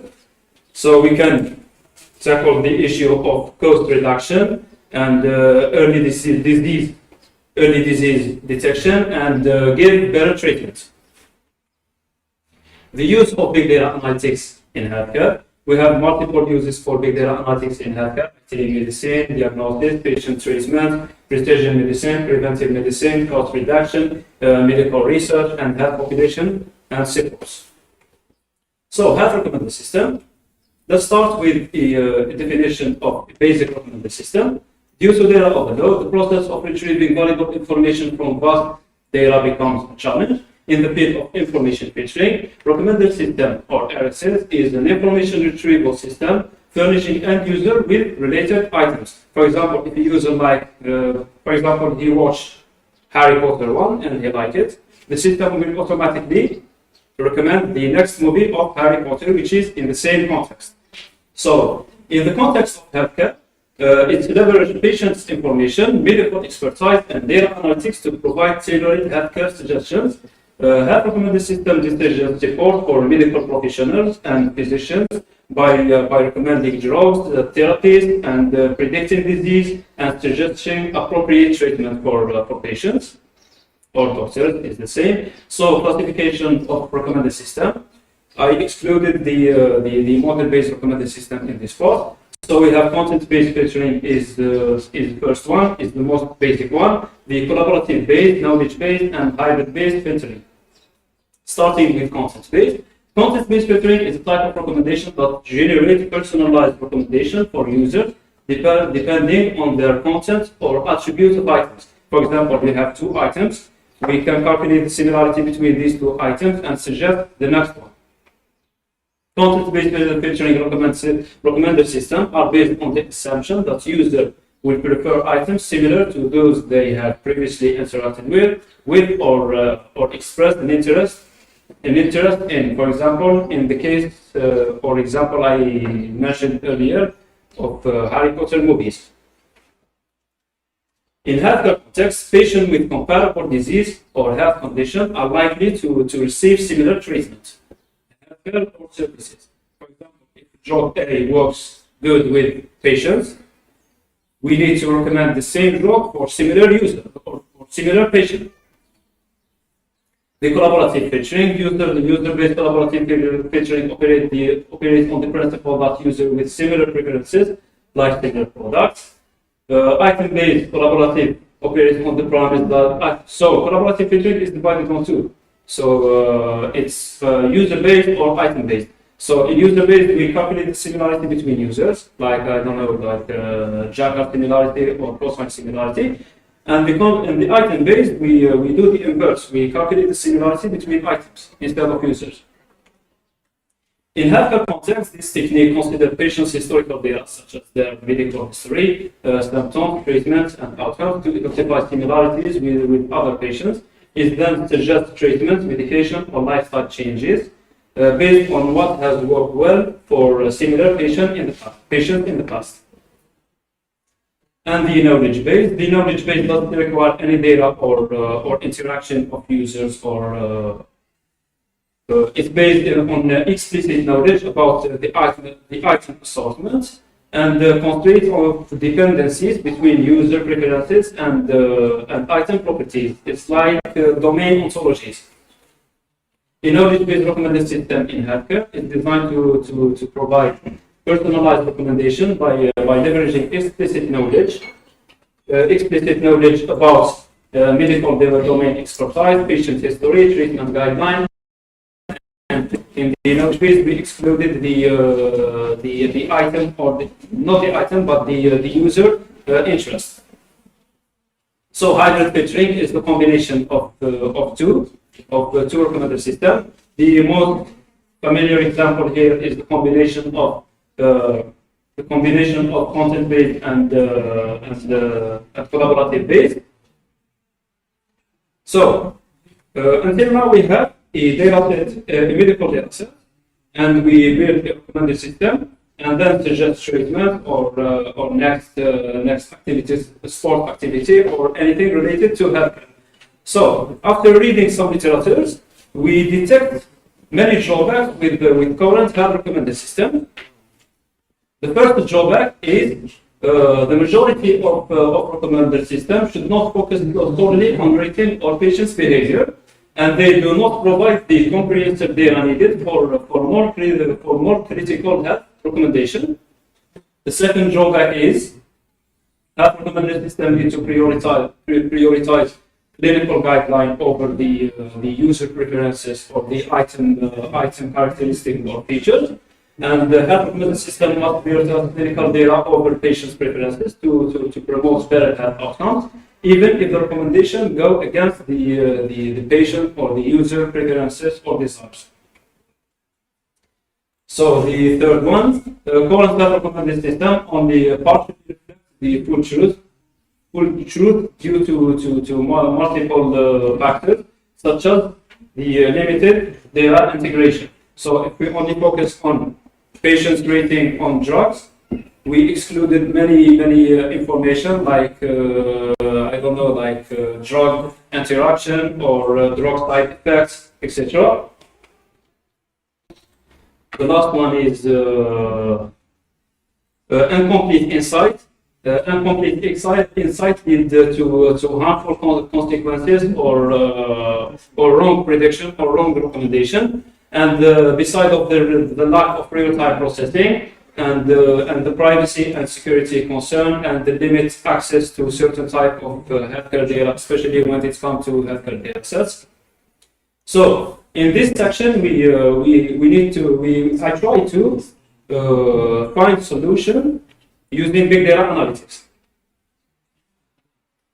So impact of big data analytics on health recommended system. Big data analytics encompass a variety of data type, which handle the problem of limited data exploration. The integration of diverse sources of data allows for more comprehensive understanding of patients' health, leading to better or more accurate and personalized healthcare recommendation. The second one is by integrating large variety of clinical data, big data analytics enable health recommended system to prioritize evidence-based over the preferences of the patients and ensure that the recommendations are aligned with long-term objective rather than short-term preferences. The last impact is this method ensures that the health recommended system use insights are not only comprehensive but also clinically relevant and reduce the dependence on user preferences and improve the accuracy of the recommendation. Big data analytics also can target the problem of real-time data preprocessing. Jump to the proposed architecture. Our proposed architecture consists of 3 layers. The first layer is the data collection. Data comes from a variety of sources like hospitals, medical park, informa of patients, record, EHR, medical imaging, genetic database, and wearable devices like IoT devices. So this data gathering and passed to the next layer, which is the big data analytic layer. In the big data analytic layer, we have data transformation for handling missing value and inconsistencies in our data set.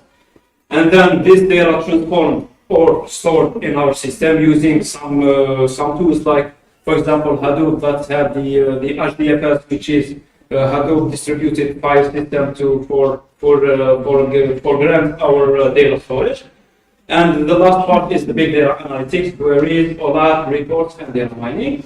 From this, so the last layer is the recommendation system layer as the outputs of big data analytics. The pre-processed data pass it to the health recommended system to suggest recommended system for both patients and doctors in form of job recommendation or food or healthcare professional recommendation. Conclusion and future work, or it's only conclusion. Advanced analytic tools are indispensable for pre-processing or processing the diverse high volume of healthcare data. Big data analytics address the deficiencies in current health recommended system, paving the way for more accurate and personalized healthcare recommendation. Integrating big data analytics into health recommender system will enhance decision making and healthcare outcomes. For my future work, inshallah, it will be the implementation of this global architecture. Thank you.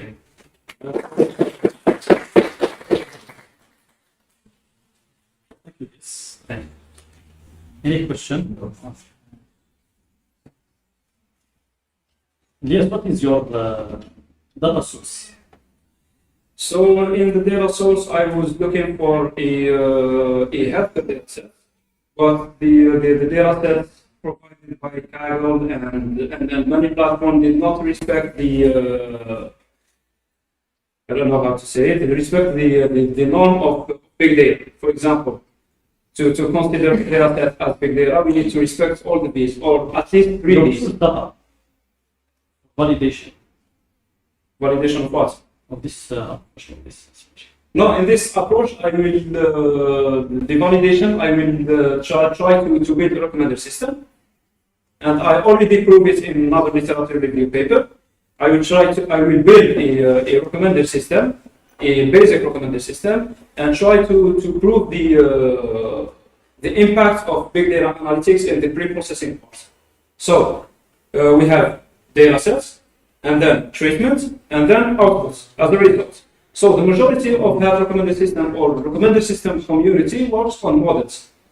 They try to I don't know, like finding the best hyperparameter for the model. So instead of improving the model, we need to improve the data quality. So if we improve data quality, the accuracy of the model will reach the maximum, I don't know, accuracy. So this is my research interest. What's your presentation? Thank you.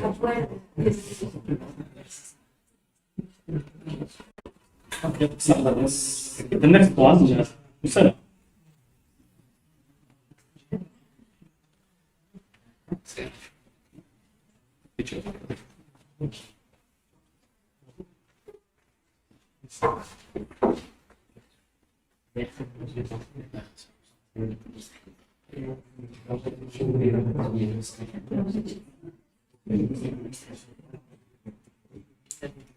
Usama, 10 minutes.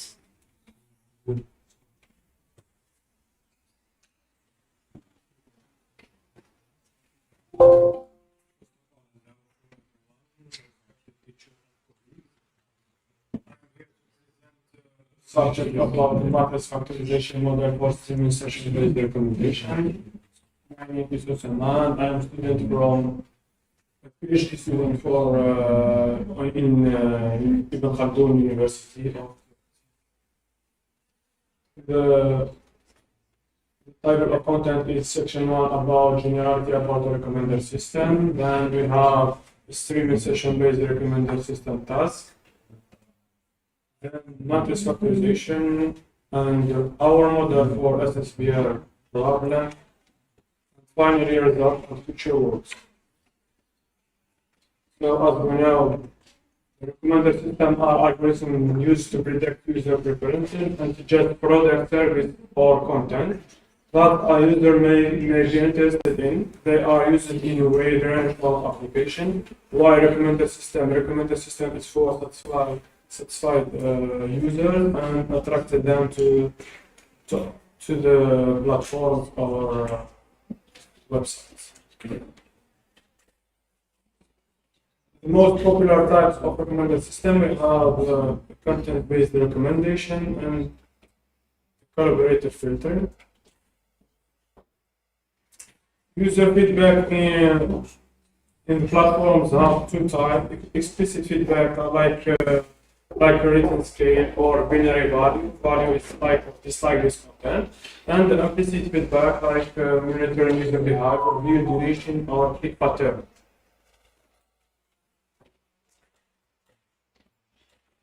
The objective of recommender system is increasing the number of items that are sold this feature, increase the diversity of sold items. The purpose of this feature is to encourage users to select items that remain now without recommendation. And understanding users. Another important feature of the recommender system is being able to describe user preferences. Important numbers, the most important streaming platforms like Netflix or YouTube or Amazon have decreased or increased their use about using a recommender system such as in Netflix or in YouTube, increase its watch time by 15% per year. Use of recommender system being in news recommendation or music or movie recommendation, e-commerce, agriculture, or health. Current research or recommendation system mainly address static scenario like with the patch training model. However, because user preferences evolve over time, static models are not suitable for new sessions. This means that the rise of real-world recommender system generates rapid and continuous data, making it more realistic to study them using streaming data frameworks. The streaming refers to the real-time flow of data. A recommendation system involves recording and analyzing user interaction, like clicks or views, to deliver personalized suggestions. The streaming session-based recommender system is the complex task that involves making session-based recommendations in a streaming environment. This approach provides priorities recommendations that match user current moods or interests over popular or highly rated content. As we see in this image, we can see that the preferences of the user can change in small time. The recommendation of session-based recommendation is the task that divides the interest of user in sessions like 8 hours or 1 day. The streaming session is the context that handle the problem of dynamic preferences in the same session. In the same session, as we like that the user may change their interest in one session. The streaming recommendation is commonly used in online shopping, social media, or streaming websites like Netflix. The feedback in streaming scenario is clicking, watching video, or making pre-share. The advantage of streaming session is short-term focus. The recommendations are focused on the user current session and take into account their recent action within the session. Better performance shows to outperform traditional recommendation system in terms of accuracy and relevance of recommendation. Dynamic recommendation can adapt the user changing preferences over time, allowing for dynamic and evolving recommendation. The disadvantage of streaming is, however, there are some potential drawbacks to streaming session-based recommendation. One concern is that may lead to filter bubble that make user in a filter bubble that what they like, they suggest.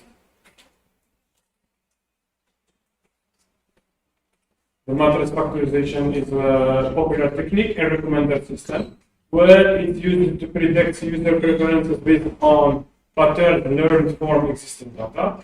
Common matrix factorization technique is SVD or IS or SGD. techniques used in matrix factorization. To adapt matrix factorization for session-based recommendation, the model needs modification to capture the short involving nature of user preference with a session, construction of session item matrix, with the matrix where each row is the session and each column is item, and each cell holds the interaction score. Factorized with the session embedding, use factorization approach like SGD or IS to decompose the session item matrix into session and item embedding. Use the learned latent factor for session and item to predict future interaction. Prediction for a given session predict the next likely item by calculating the dot of product of the session and item. Embedding adjustment adjusting for recent interaction or sequence dependencies. Our model in this work will present an architecture for extreme session-based recommendation using matrix factorization. The model consists of two parts. The session recommender using matrix factorization and the reservoir technique for updating the model with the new sessions.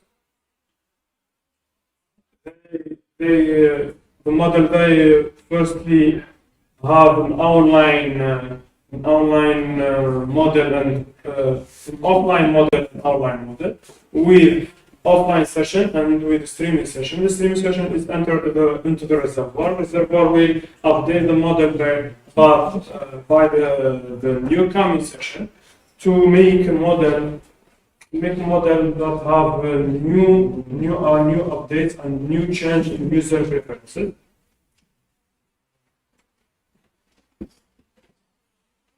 The experiments were conducted on YouTube dataset, which consisted of big streams from e-commerce website over 6 months.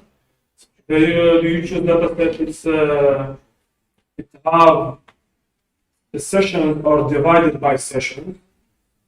To evaluate the effectiveness of our model, we use 2K metrics, recall and MRR. We assess the performance of our model based on the user selection of the first few recommended items using top 20 recommendations. The results are showing in this figure that model performance across various metrics is promising, especially considering that this is the first time we have tested only matrix factorization in the context of streaming session-based recommendation. We have another implementation to the reservoir size indicate its capacity, which is dedicated the amount of storage needed for real-time update on the recommended system. Decide the result for the various reservoir size. Our model performs optimally when the reservoir size is configured at the total of data set by 100. Increase is the reservoir size leads to a decrease in the probability of new session being stored in the reservoir. Future work, we intend to assess this method on other data sets and to further investigate the streaming session-based recommendation problem by combining traditional methods like matrix factorization with neural networks and the hybrid. Thank you. Any question over?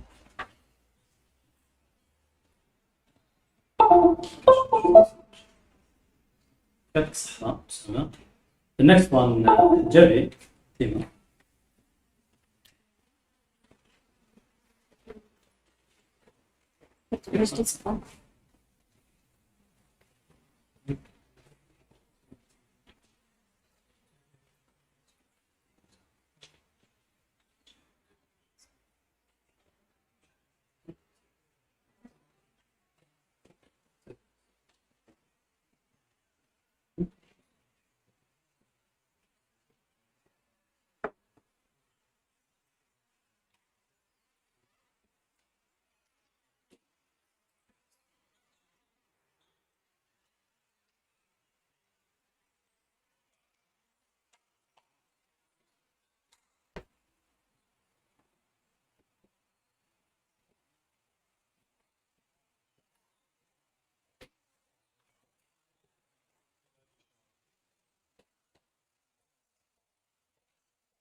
C'est noté.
Good afternoon, everyone. I am Fatima Hijabi, Associate Professor from the University of BAAHMED. I'm here today to expose my work, which is entitled Complete Synchronization of a Novel Three-Dimensional Fractional System.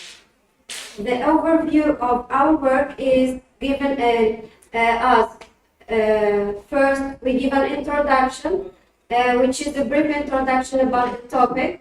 Then, in the main results, we give some basic definitions. Then, we describe our novel fractional system. Then, we move to the synchronization, which is the aim of our work. So, fractional calculus has drawn increased attention due to its various applications in a wide range of certain domains. So in recent years, a great deal of research has been done on fractional derivatives and also for chimes, which are a non-integer derivatives equivalent to the classical one. Several definitions of fractional differential operators have been presented, and this increases their usefulness in a wider range of potential scenarios. Here we give the Caputo definition, which is the fractional version of the derivative, where this is the gamma function and mu is the fractional order of the function. We state here a theorem, which is the fractional version of the Lyapunov method, where if we give a function b, v of x of t, which is a positive definite function, if we can prove that its derivative, Caputo derivative, is definite negative, then we can say that the trivial solution of our system is asymptotically stable. This lemma is useful for the proof of synchronization. Now we move to the description of our new fractional system. It is the generalization of the system given in 2.1, where we apply the derivative, the Caputo derivative on this system to get the novel or the new system given in 2.2, where alpha 1, alpha 2, beta 1, beta 2, and gamma 1, gamma 2 are parameters or bifurcation parameters. It has been shown that the system is chaotic for certain values of these parameters, and the chaotic attractor have been detected. For the synchronization, we recall again about the synchronization or the master-slave technique, where the two fractional systems are coupled in a way that the output of the second system is asymptotically tracking the output of the first one, or the master system, to analyze the synchronization between two identical fractional systems or even non-identical fractional systems. In this instance, if we create a suitable function, we call them controllers. The procedure where we force the difference between the states of the error system to converge to zero. This is known as the complete synchronization. We apply this method to the system previously defined, where the master system is given in 2.1 and the slave system is given in 2.4, where U1, U2, U3 are the controller need to be determined. So the goal of this synchronization is always to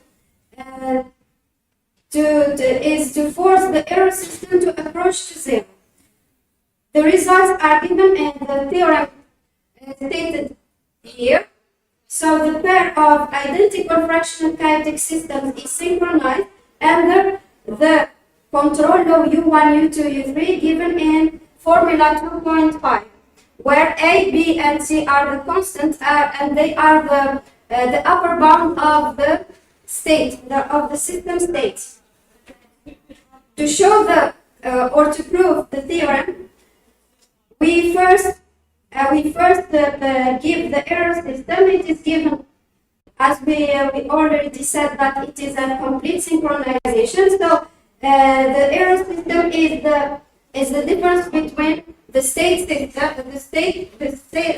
of the system, and they are given in 2.6.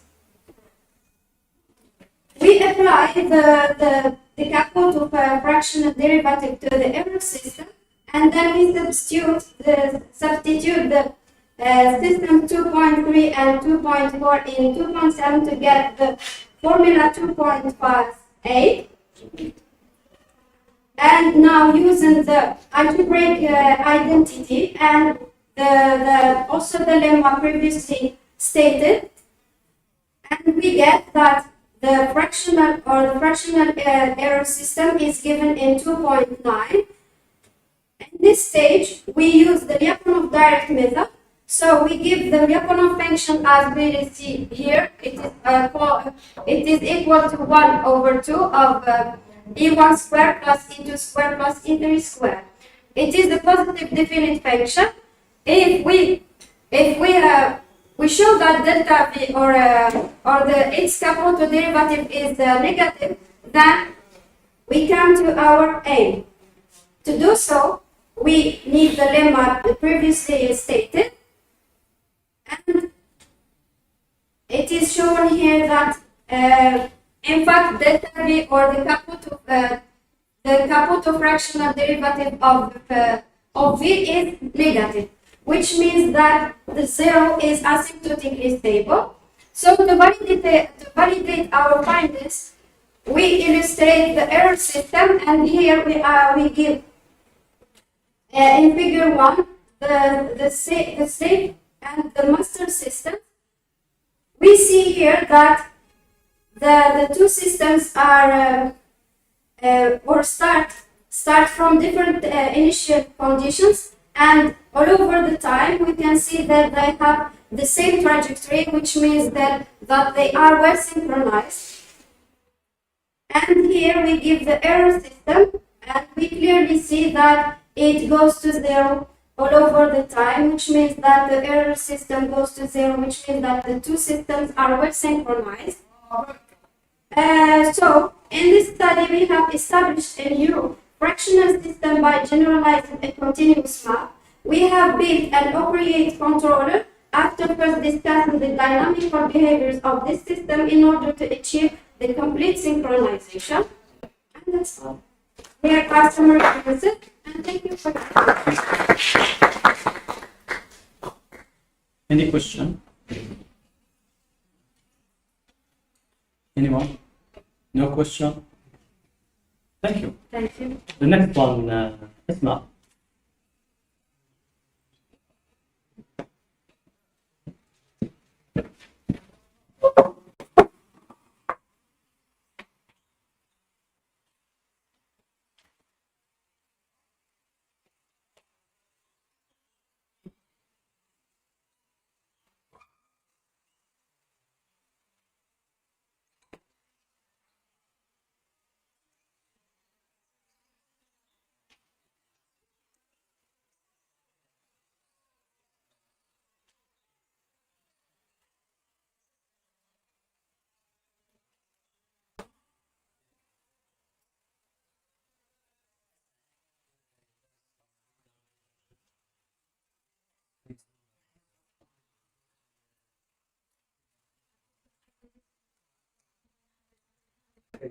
Of honors. I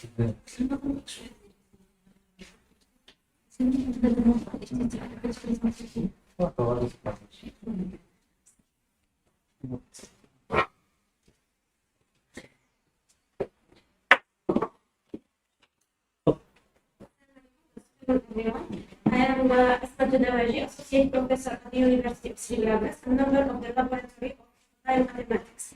I'm here today to present to you my work entitled Chaotic Behavior of a Fractional Receptive Infected Epidemic Model. To start our presentation by a brief introduction, the model of infectious disease is a tool that has been used to study the mechanism by which a disease spread, to predict the future course of an outbreak, and to evaluate strategies to control an epidemic. The earliest account of mathematical modeling of spread of disease was carried out in 1760 by Daniel Bernoulli. Fractional calculus extends traditional differential equation, offering a robust framework for modeling complex systems. Now we move to fractional calculus. The definition here we give the definition of the conformal fractional derivative psi of order alpha, which is given by the equation 1.1. Furthermore, if the conformal fractional derivative of psi of order alpha exists, then we say that it is alpha differentiable. Now we give some definition of some concepts. In the following, we give the definition of chaos due to dynamic. So we say a function g is chaotic if it has the following properties. G possesses sensitivity to initial values, G is topologically sensitive, and the set of periodic points is dense in I. For the Lyapunov exponent, the Lyapunov exponent technique can be used to categorize chaos. We can say that positive Lyapunov exponent demonstrates divergence and chaos. Demonstrate convergence. The Lyapunov composite is defined as the equation 1.2, where Gk is given here. We may conclude the system behavior after calculating the Lyapunov exponent as follows. If all Lyapunov exponents are negative, then there exists a stable fixed point. If one Lyapunov exponent is equal to 0 and the others are negative, then the attractor is in limit cycle asymptotically stable. If one Lyapunov exponent is positive and the others are negative, then the attractor is chaotic. If more than one Lyapunov exponent is positive and the others are negative, then the attractor is hyperchaotic. Now we highlight our contribution.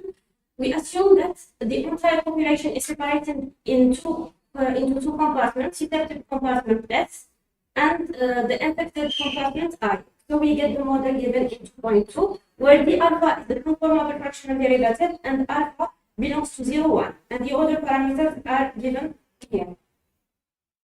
Well, we are going to discretize our model by using the piecewise constant arguments introduced by Karpal and Gurkhan, by applying the property of differentiability in the order movement to the first part of our system to get the system given in 2.2. We rewrite our system as follows. After that, we multiply both sides by these two exponentials. We get the system given in 2.4. Integrating both sides of the preceding equation with respect to t on NHT, we get the system in 2.5. Taking t tends to n plus 1h, we have the system 2.6. Adjusting the equation and replacing Sn of h and In of h by Sn of S of n and I of n here to the system 2.7, which is the discretized model. Now we have the stability analysis. In this part, we investigate the stability of our system around its equilibrium. It's obvious that our system has two equilibrium. This is free equilibrium E0 and the endemic equilibrium E1. Clearly, E0 always exists and E1 exists if and only if this condition holds. And R0 is the reproduction number. For the distance-free equilibrium, we can say that E0 is asymptotically stable if and only if this condition holds. To investigate the stability of E1, the endemic equilibrium, we use the Joly criteria. So we can say that our equilibrium E1 is asymptotically stable if and only if the condition holds. So after some calculation, we get these three lemmas, lemma 1 and lemma 2 and lemma 3. From these three lemma, we get the following results. The endemic equilibrium A1 is absolutely stable for alpha in alpha star 1, and the endemic equilibrium is unstable for alpha in this interval. Now we move to the numerical simulation. In this part, we demonstrate the behavior of our system. We have bifurcation diagram and phase portrait. Here we have the behavior of the system table 1 for different values of alpha. And here we have the behavior of the infected for different values of alpha. Here we have the phase portrait for different values of alpha. And now for the bifurcation, we fix all the parameters and we vary alpha in the interval 0.3 and 0.99. So we get the bifurcation diagram given in this figure. Here we have the Lyapunov exponents. We can see that some Lyapunov exponents are reported to be positive and some to be negative. So we can say that we have stable fixed point or periodic orbits in chaotic region. So we can say that our system is chaotic. Now we take all the parameters. Here we have the phase portrait for different values of B. Here we have a stable, we can see that we have a stable spiral. Now we fix alpha and we vary B in this interval to get the bifurcation diagram. And here for the Lyapunov exponent, we can see that our Lyapunov exponent is always negative. So in this case, our system is not chaotic. We have stability. As a conclusion, this study is a novel three-time infected equilibrium model. The discretization process of the fractional time FI model in the PCI model yields such a discrete-time model. Decision terms are provided by the discretization process, such as alpha fractional order parameter, which is changed to define the model's dynamical behaviors. Additionally, numerical continuation is used to demonstrate the validity of the analytical conclusion, and it is shown that the results from both are in good effect. Thank you.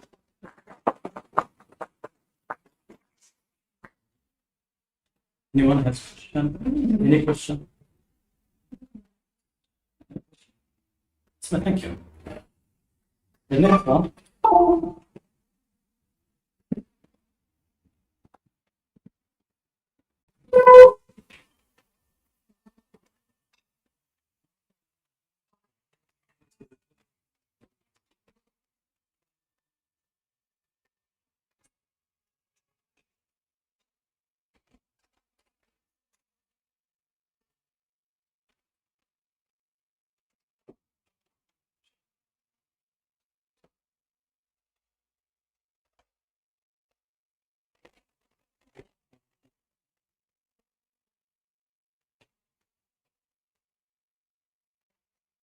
Mesdames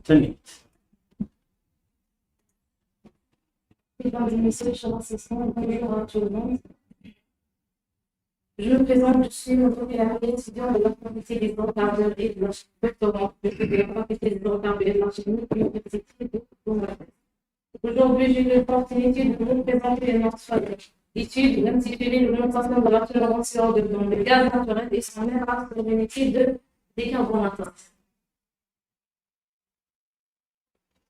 Diffusion du champ, la réinjection de CO2 dans certains gisements pour maintenir la pression de réservoir afin d'extracter le condensat. Tout ça provoque l'augmentation de la tolérance CO2 dans le gaz naturel. Suite à cette augmentation, toute la chaîne gazière va être affectée. De ce fait, notre étude consiste à réajuster les paramètres de fonctionnement de l'unité de décarbonatation au niveau de complexe d'occupation du gaz naturel afin d'avoir à la sortie de l'unité un gaz naturel décarbonaté avec une tolérance CO2 inférieure ou égale à 50 ppm. Pourquoi on élimine le CO2 dans le gaz naturel? La présence de CO2 dans le gaz naturel diminue le pouvoir calorifique du gaz naturel, provoque la corrosion lente des canalisations et provoque même le bouchage des canalisations. Voici la composition du gaz naturel d'alimentation de notre complexe.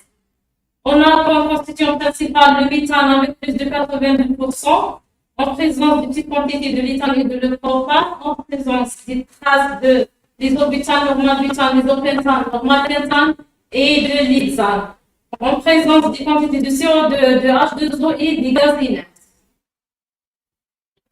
Et voici brièvement le schéma synoptique de procédé d'équipation du gaz naturel. Le gaz naturel d'alimentation va passer par l'unité de comptage puis vers compression avant d'être décarbonaté, déshydraté, démercurisé pour éliminer respectivement le CO2, l'H2O et le mercure qui vont envoyer vers traitement. Le gaz va envoyer vers liquéfaction, on récupère le gaz naturel liquéfié qui va envoyer vers stockage puis vers expédition, et on récupère aussi les gaz inertes qui vont envoyer vers l'unité d'inertage. Le reste va alimenter l'unité de fractionnement où on récupère le C2 qui est utilisé comme matière première pour l'industrie pétrochimique, le C3 et le C4 qui vont envoyer vers expédition, et le isocystène et le système plus qui vont envoyer vers raffinerie. Alors, comme on a déjà vu avant, comme on a déjà dit, avant la liquéfaction du gaz naturel, on va subir plusieurs traitements pour débarrasser des éléments nuisibles au fonctionnement des installations. Alors, la décarbonatation s'effectue par l'absorption de CO2 par solvant. La question qui se pose maintenant, c'est quoi l'absorption? L'absorption consiste à mettre en contact un mélange de gaz avec un solvant qui circule à contre-courant afin de solubiliser préférentiellement un composé. Cela nécessite un transfert de matière de la phase liquide vers la phase gazeuse.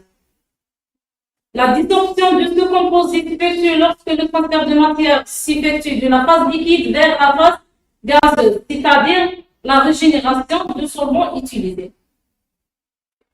L'absorption dans notre cas est effectuée par le solvant. Et voici les propriétés physiques de solvant. Ce qui nous intéresse beaucoup plus, c'est l'activateur. Bon, la formule, c'est l'endurance, c'est le méthyléthanolamine. L'activateur, c'est pépérazine. Et ce qui nous intéresse beaucoup plus, c'est la solubilité dans l'eau qui est complexe. Et voici le procédé de décarbonatation. Le gaz naturel alimente le bas de colonne d'absorption et l'amine alimente le haut de colonne. En tête de colonne, on récupère le gaz naturel décarbonaté, ou bien ce qu'on appelle suite gaz. Et en bas de colonne, on récupère l'amine riche qui circule à contre-courant avec le gaz naturel à travers des liens à garnissage. Pour alimenter un ballon de détente ou bien une colonne de plage pour subir une détente de 67 bars à 4,5 bars, et en libérant des petites quantités de CO2 et les hydrocarbures légers entraînés. En bas de colonne de plage, on récupère l'amine riche toujours, qui va passer par un échangeur de chaleur, amine riche, amine pauvre, afin de réchauffer jusqu'à 124 degrés avant d'alimenter la colonne de régénération. Au nom de la colonne de régénération, on récupère l'acide gaz ou bien le CO2. En bas de colonne, on récupère l'amine pauvre, c'est-à-dire dans la solution débarrassée de CO2, qui va passer toujours par l'échangeur amine riche, amine pauvre.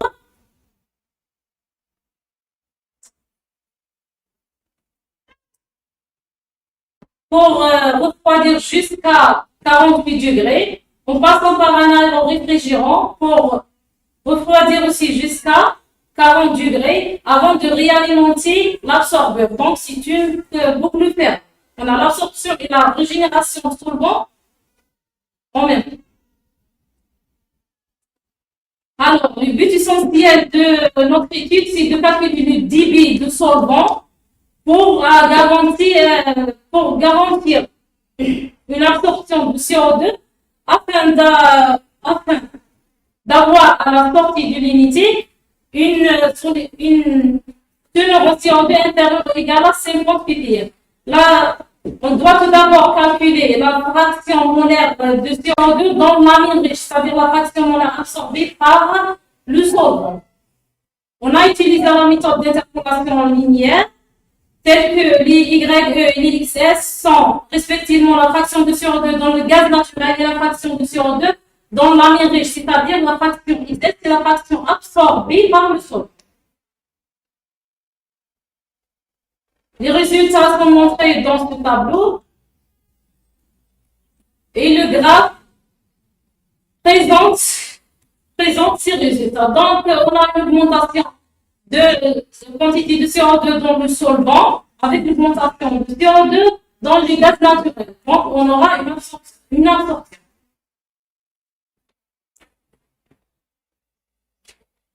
Donc, c'est le résultat du calcul du débit de solvant utilisé. Avec l'augmentation, on a deux cas design, des cas de minimal et maximal, 2% c'est le cas maximal donné par constructeur. Donc, on a vu chaque augmentation de CO2 dans les gaz naturels.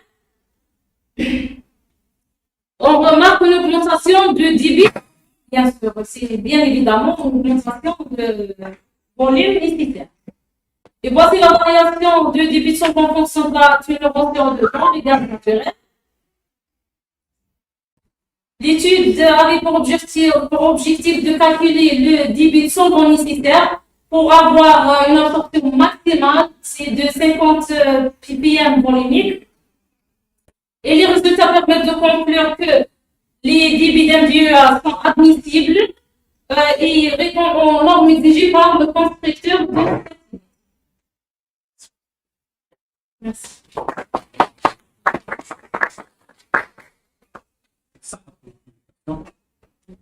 Any question?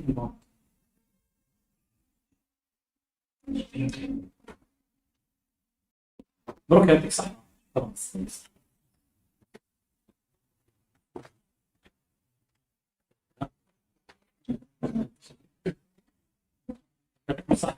Merci pour votre contribution.